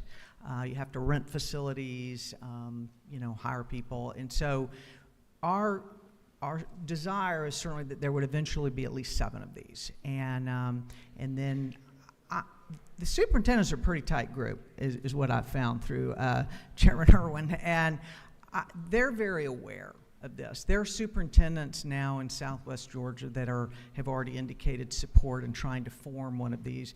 And I think there'll be a bottoms up. If the superintendents believe that this helps their students and their graduation rate, there's every incentive in the way the model's designed for them to find someone to start one of these up and support them. And I think it'll probably come from retired superintendents or folks who have worked in this realm. And the ones that exist have already pledged their commitment to help with that effort as well in terms of training, so that we can have, our goal is that every student in Georgia at risk of dropping out or behind in their credits and having a hard time catching up in the traditional model will have an access to this. Thank you to everyone who worked on this. Appreciate it. Madam Pro Tem, there's one more question. You've kind of had more of an urban flavor. I have a representative from rural Georgia who would like to ask a question, and that's Well, I'd the love to answer a representative. question from rural Representative from 168th, Representative Williams, and this is going to be the last question. Yes, sir. Thank you. Will the gentlelady yield? Yes, ma'am. Yes, sir. Is it not true that we have a very successful program in Liberty County? Yes, sir. Has been around a while, and is it not further true that I've had the opportunity to visit and speak with students there, and for various reasons, they were not able to continue in traditional schools? But is it not true that were it not for schools like this, they would not be able to get their high school diplomas Yes. and hopefully move on to a very fruitful life? That is true, and in fact, I believe you're referring to, there's a program through the DJJ for students that are incarcerated that Foothills, one of the 3 existing ones, offers services, and we anticipate this spreading statewide. Foothills will continue to operate those. They're grandfathered in the legislation outside of their region, and this would be a way for the state to partner with these schools to provide services to other incarcerated students through DJJ and other programs. And with that, Mr. Speaker, I'll yield the well, and if you have any further questions, please feel free to talk to Chairman Irwin or myself. Thank you. Thank you for that information. That was very thorough explanation of the bill and very thorough questions. Thank you, members, for paying attention and being interested in a very important subject. Is there any objection to the previous question being ordered? Chair hears none. The previous question is ordered. Is there any objection to adopting the committee substitute? Chair hears none. The committee substitute is adopted. Is there any objection to agreeing to the report of the committee, which was favorable to the passage of the bill? Chair hears none. The report of the committee is agreed to. Shall this bill now pass? All in favor of the passage of the bill will vote yes. All those opposed will vote no, and the clerk will unlock the machine.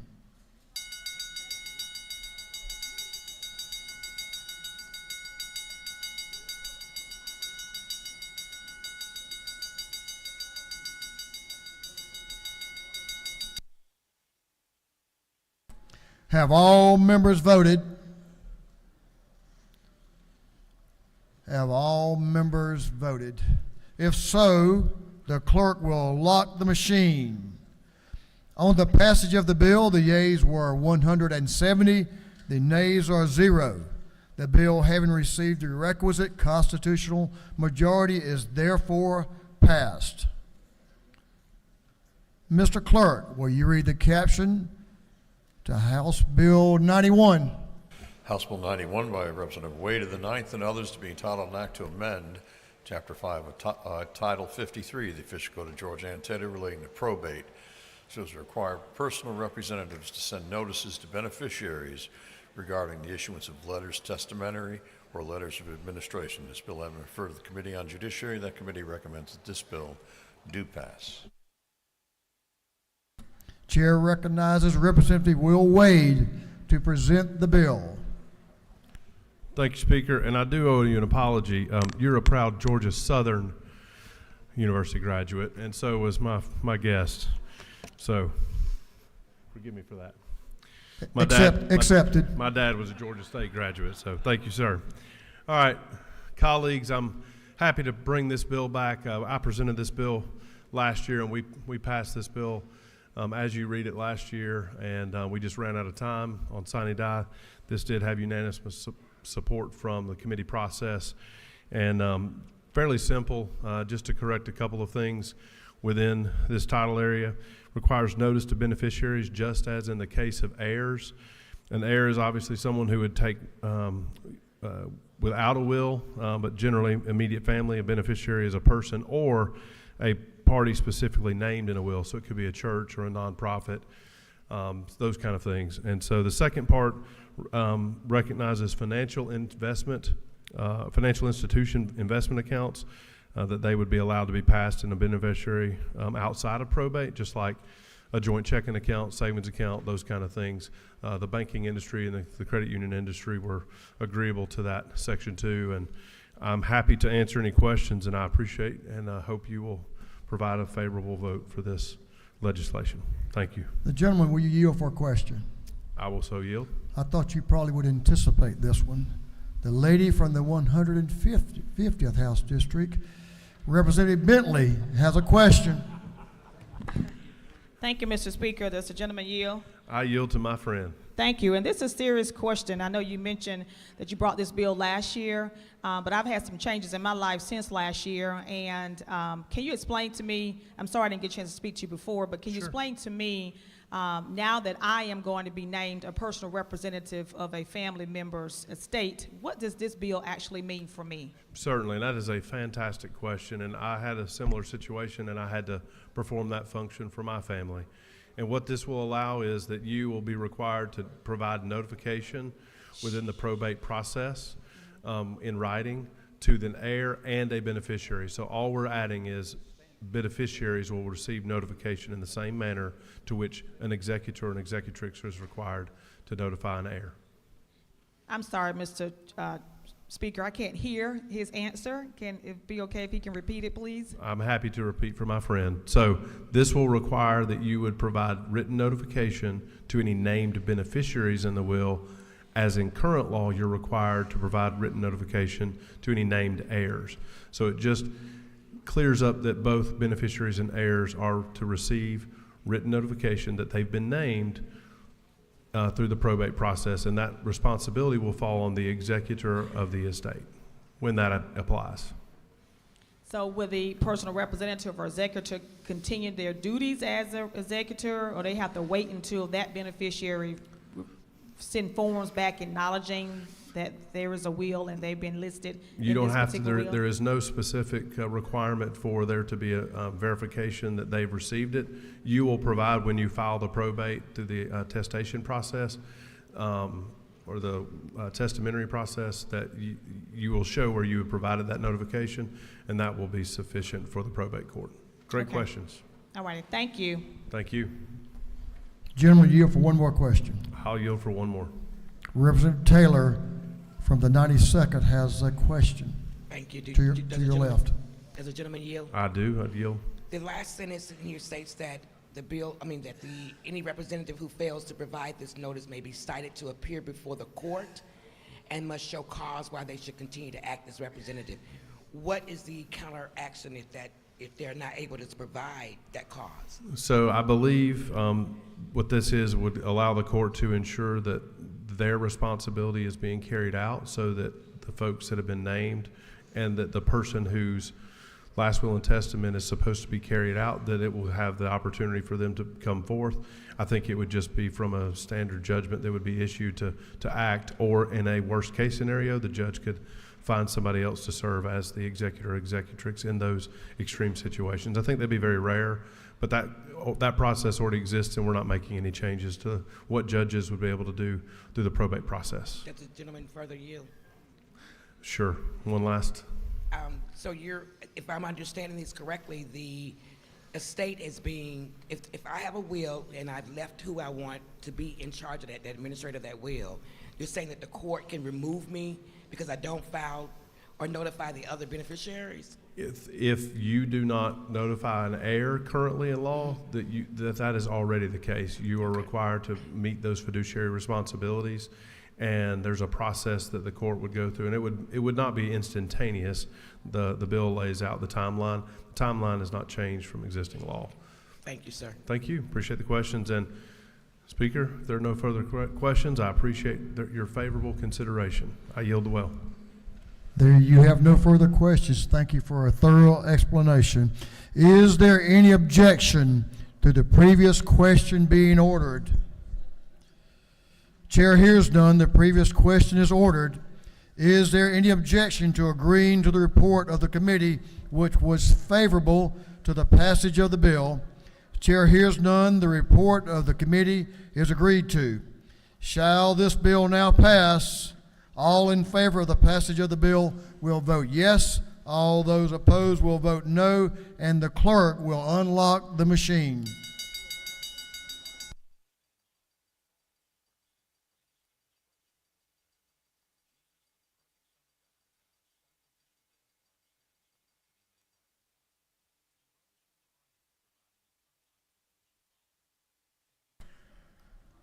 Have all members voted? Have all members voted? If so, the clerk will lock the machine. On the passage of the bill, the yeas were 171, the nays 0. The bill, having received the requisite constitutional majority, is therefore passed. Ladies and gentlemen of the House, we have a former member, Representative Buddy Harden and his wife Linda. Welcome. It's good to see you both. Let's come up and get a picture. We want to prove where you've been.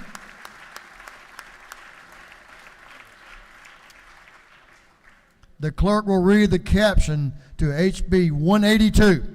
HB 182 by Representative Reeves, the 99th, and others to be entitled an act, tort 1 of the Article 1 of Chapter 2 of Title 44 of the Official Code of Georgia Antietam relating to recording of deeds and other real property transactions so as to revise provisions for curing defective deeds and other instruments. This bill having referred to the Committee on Judiciary, that committee recommends that this bill do pass. Chair recognizes Representative Reeves to present the bill. Man, you're up here all the time. Representative Reeves. Thank you, Mr. Speaker. House colleagues, request your approval of House Bill 182. This is a one-page bill from the House Judiciary Committee. It was requested by the State Bar of Georgia's Board of Governors as well as Real Property Law Section in response to a federal court opinion last year that jeopardized security interests and mortgages on acknowledged deeds, acknowledged real estate deeds. There are two different types of deeds. There was some 2015 legislation, and in the federal court's reading, it jeopardized the security interest in acknowledged deeds. This bill would fix it, and I request your approval of it and yield for questions.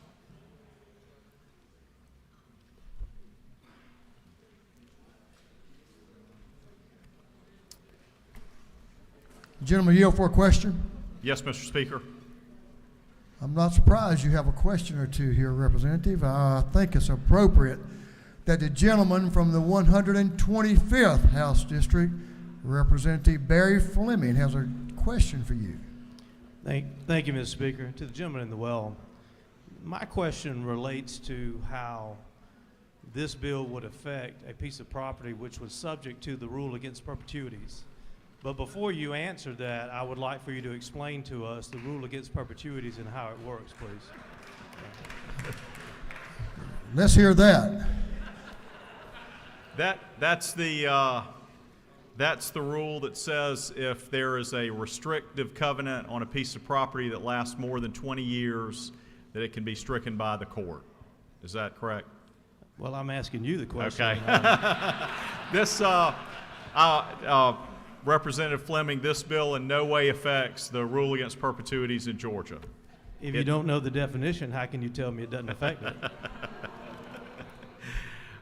We have reviewed it carefully along with lenders, commercial real estate closing lawyers, and I assure you this bill has a narrow scope just on acknowledged deeds, whether or not they're covered by the rule against perpetuities. Well, I guess we're just going to have to trust our attorney on this one, right? Is that it?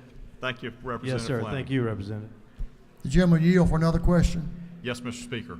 Representative Fleming, I think we're going to have some clarification on the rule against perpetuities, right, on perpetuities right here. We're going to recognize the gentleman from the 6th, Representative Jason Ridley, to weigh in on this weighty subject. All right. Does the gentleman yield? Yes. Mr. Speaker, I hate to disappoint everybody, but I don't use words that I can't spell. This is your first bill, is it not, sir? It is. It is. Can you explain to me how it's day 19, this is your first bill, but you've been in the well 21 times?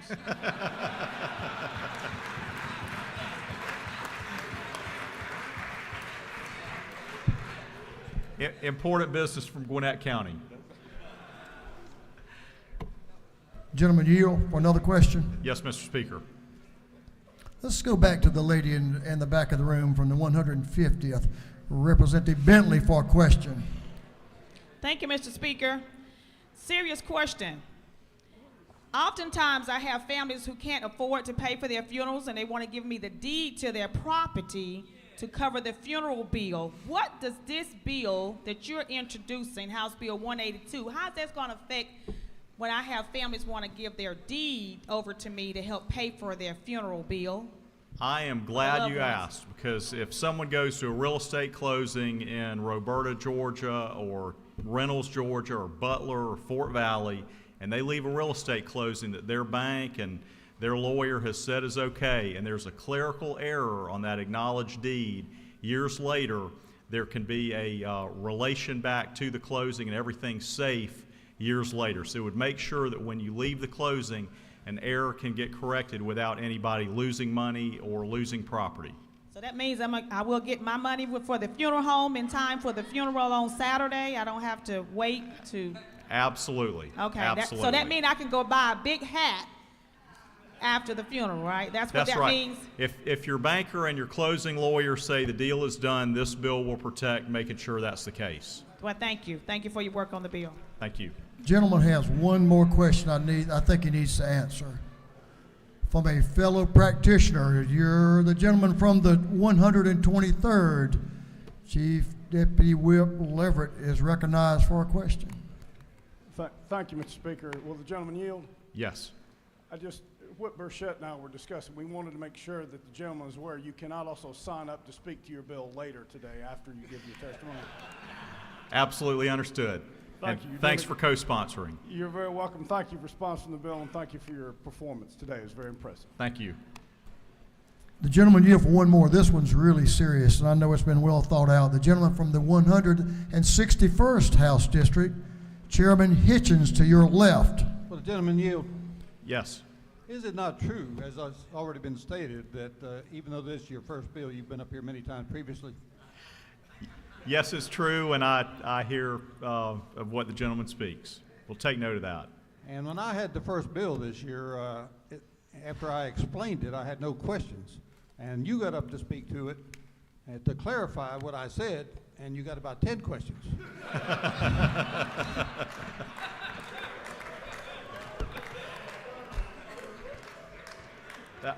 Thank you for supporting the Georgia Ports. You out-talked Chairman Hitchens. That's remarkable. You have a question from the gentleman from the 144th, Representative Washburn, if you'd care to yield. Yes, Mr. Speaker. Chairman Washburn, to your left. Thank you, Mr. Speaker. Will the gentleman yield for a question? Yes. Now, this is actually a serious question, Representative.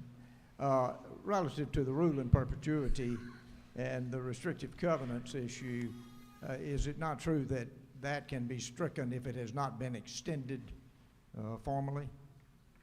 Absolutely. A court can strike a deed based on the rule against perpetuities. But if it has been, if those restrictive covenants have been extended, then the court doesn't have the right to strike them. Is that not correct? Correct, pursuant to a law this body passed in the 1980s. Thank you. Seeing no further questions, I yield. Excellent choice. Excellent choice. Great discretion.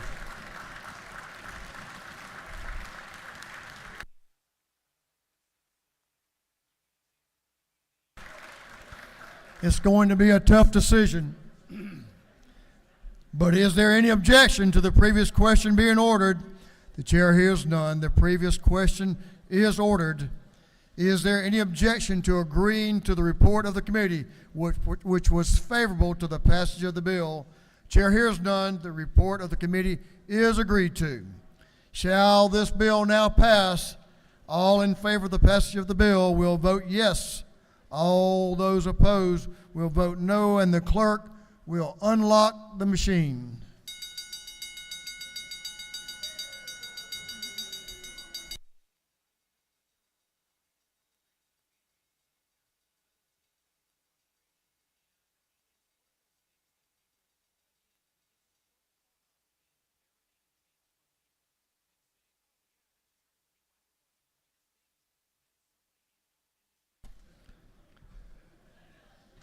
For what purpose does Representative Chairman Martin rise? A parliamentary inquiry. State your inquiry. Isn't it true that the gentleman that presented the last bill is a part of our delegation? We're happy to have him up in North Georgia. If the gentleman so states. Isn't it further true that in his defense, I would let the members of this body that haven't served here before know that he got his training from former Representative Wendell Willard. It's not all his fault. Well, that explains a lot of things. That explains a lot of things. Thank you, Chairman Martin. Have all members voted? Have all members voted? If so, the clerk will lock the machine. On the passage of the bill,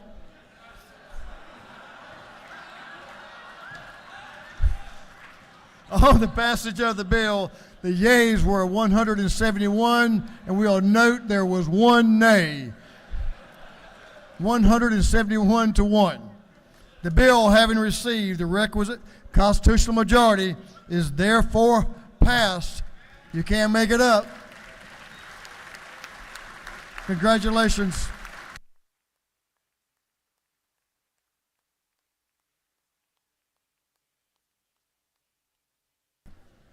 We'll move on to afternoon orders at this time. Representative Kendrick, you're recognized for an afternoon order. Give the lady in the well your attention, please. Thank you, Mr. Speaker. Good morning, colleagues. The day is finally here for my 4th Tech for All Policy Conference. We have a VIP reception that is going to be featuring our very own Chairman Todd Jones of the Technology and Infrastructure Innovation Committee at ATDC, which is near Georgia Tech, from 4 to 6 p.m. We're going to have a great time speaking with leaders in technology in our state, and we will have food. Very delicious food there, so please join us. And then the following day, on Thursday, February the 16th, if you meet me at Atlanta City Hall, we did change the location, so if you meet me at Atlanta City Hall on the 2nd floor in City Council chambers, then we will hear from the Mayor of Atlanta about the work he's doing in technology workforce development. So please join me, and we'll have a lunch as well at Atlanta City Hall at 12 p.m. Thank you, Mr. Speaker. Thank you, Representative Kendrick. Representative Tanya Miller is recognized for an afternoon order. Good to see you. Thank you, Mr. Speaker. Good morning, colleagues. I'm honored to rise today to recognize on this day in Black history the first black men elected to the Georgia General Assembly in 1868, collectively known as the Original 33. They represented a broad cross-section of Georgia. Each of the Original 33 was a Republican and helped establish the first Republican majorities in both the House and the Senate. This majority was short-lived, however, because one of the first acts of the 1868 General Assembly was to declare the 1868 election fraudulent and thus expel the Original 33 from office. After expulsion, Representative Philip Joyner led several hundred black supporters in a march to Camellia, Georgia, where a group of armed men opened fire when they arrived in the town square. They killed 14 and wounded at least 30 others. This tragic event is known as the Camilla Massacre in Georgia history. Undeterred, the original 33 appealed to the courts to be reinstated to office. In 1869, the Georgia Supreme Court ruled that the men did in fact have the right to hold office. They returned to the General Assembly in 1870, but remained in office only a few short months before a backlash election brought in a majority determined to erase all of the gains blacks had achieved in the era of Reconstruction. 1/4 of the members of the original 33 suffered beatings, arrests, and/or were murdered. This powerful story is part of our state's history, and unless we know our full history, there is little opportunity for understanding. We should not be afraid of the shadows of our past. Instead, we honor the original 33 by shining a light on their story so that we can learn and so that we are inspired to do better. To paraphrase Mark Twain, history may not repeat itself, but it certainly rhymes. Thank you, Mr. Speaker. I yield.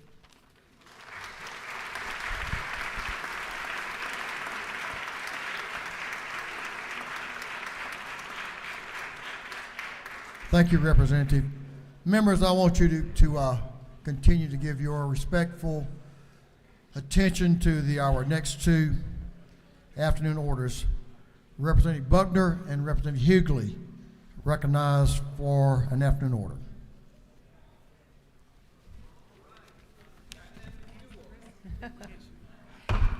And the rest of the Columbus delegation's welcome to join us. We rise to honor the memory of Mary Jane Gaylor, the Honorable Mary Jane Gaylor, who served in this House. She was born in Texas, attended college in Pennsylvania, married U.S. Army Lieutenant Colonel Robert Gaylor. They loved to travel, and the Army let them do that. They returned to Fort Benning and became an integral part of our community, and it was such a gift. Both of them gave untiringly of all the different kinds of interests that they had in our community.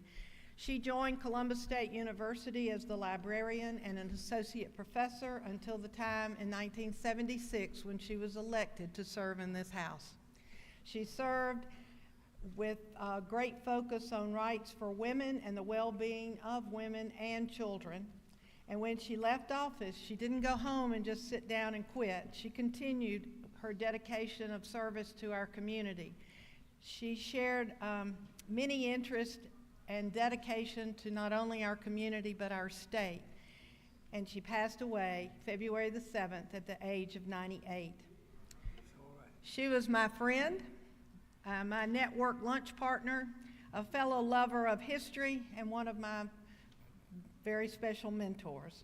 And among the advice that she gave me when I first got elected, that I also received from another friend, was that if you don't care too much who gets the credit, you can get great things done. Amen. A wife, mother, grandmother, educator, historian, librarian, author, mentor, public servant, and Georgia State Representative.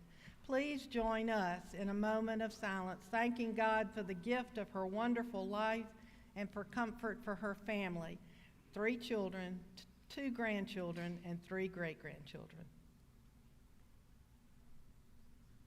Amen. Thank you. A life well lived. What a great example for us all. Members, we need your attention for this next one as well. Representative Stevens, Powell, Corbett, Williams, and a host of friends will bring us some sad information about a dear friend of ours. Thank you, Mr. Speaker and ladies and gentlemen of the House. You know, in your service up here, you get a chance to meet some of the best people in the world, not just the ones you serve with, but also those who represent business, industry, and the lobbying efforts. Probably one of the most important and one of the best that I've ever known is the Dean of the, as I call them, the legislative engineers, Bill Morey, who has represented the GADA for probably close to 50 years. We had a death in this family last night. Michael and Andrea's son, Michael, who was a special needs child, but a very special child at that, and young man passed away this morning.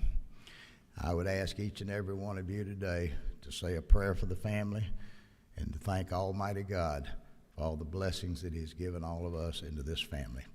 If you might just give just a second of meditation for the Morey family. Thank you, Mr. Speaker. Thank you, Mr. Chairman. Bill Morey is one of the finest men I know, finest individuals, and certainly the passing of Michael's a heavy load on that family, so keep them in your prayers in the days in front of us, if you will. Now I recognize Chair Lady Ballinger for an afternoon order. Thank you, Mr. Speaker. Today is Children's Day at the Capitol. Please welcome our advocates, parents, guardians, educators, and champions to draw attention to the policies affecting our children here in the state of Georgia. I invite you to welcome them to our Capitol today and join them this evening for a reception in the Blue Room from 5 to 7. Thank you so much. Thank you, Chair Ballinger. We appreciate it. That completes our afternoon orders. The clerk will read the caption to a group of privileged resolutions. Mr. Clerk. Honoring the life and memory of Christopher Gershom Jewell. Honoring the life and memory of Marie Jones.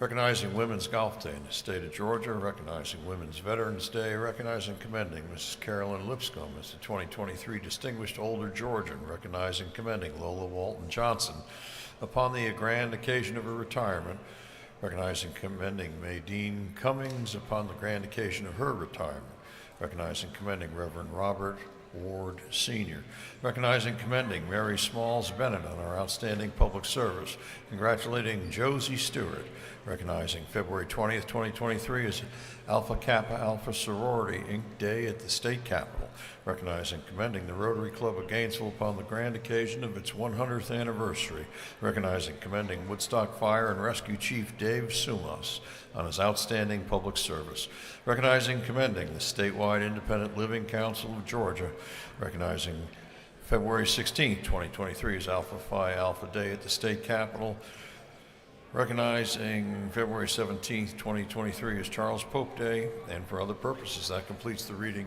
of the privileged resolution.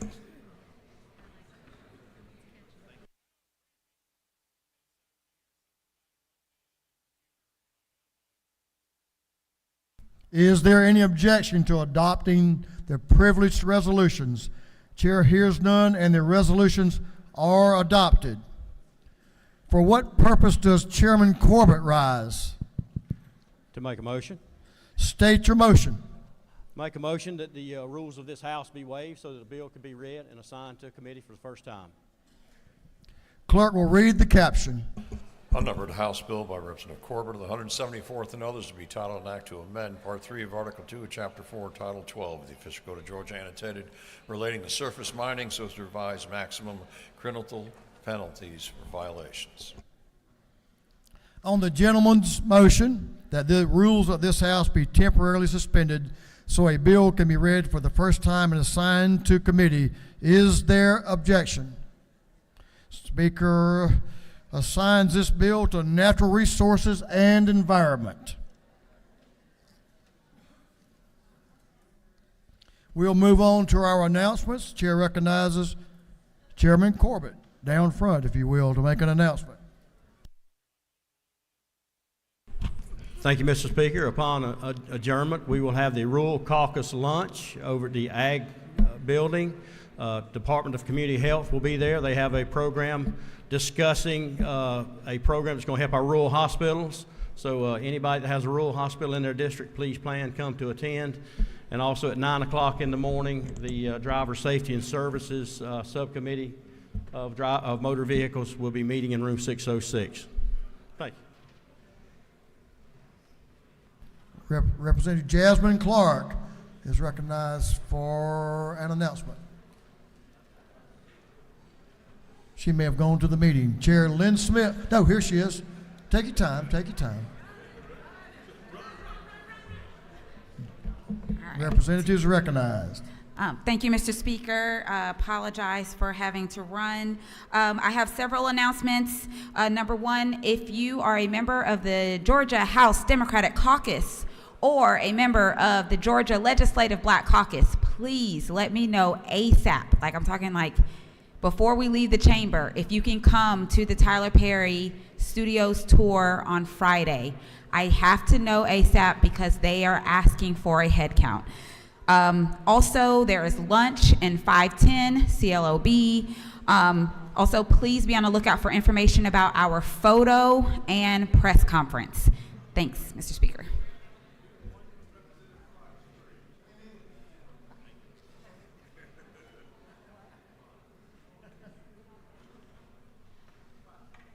Chair Lynn Smith is recognized for an announcement. Good afternoon, everyone. This is the weekly announcement that the Natural Resource and Environment Committee will meet tomorrow morning at 8 o'clock in room 606 CLOB. A couple of bills are there.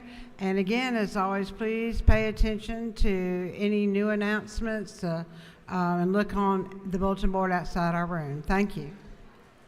Chairman Werkheiser, recognized for an announcement. Thank you, Mr. Speaker. The Industry and Labor is going to meet today at 3 o'clock, CLOB 506. If you don't know what meretricious means, you might want to Google. Thank you. Okay. Best be prepared. Chairman Dempsey, recognized for an announcement. Chair Lady Dempsey. Thank you, Mr. Speaker. On your desk today, you have some information about Georgia's Family Connection. It is the only statewide network in this entire nation of its kind, with partners in each and every one of our counties. I know there are a lot of lunches, a lot of meetings, a lot of things going on, but if you have a moment to stop by in 216, they do have lunch if you would like that, but also just to hear a little bit about the wonderful work they do for children and families, strengthening well-being in each and every one of our communities. Thank you, Mr. Speaker. Thank you. Representative Panich, recognized for an announcement. Thank you, Mr. Speaker. Because we are hosted every day in Fulton County, every day is Fulton Day. But really, tomorrow is designated as Fulton County Day.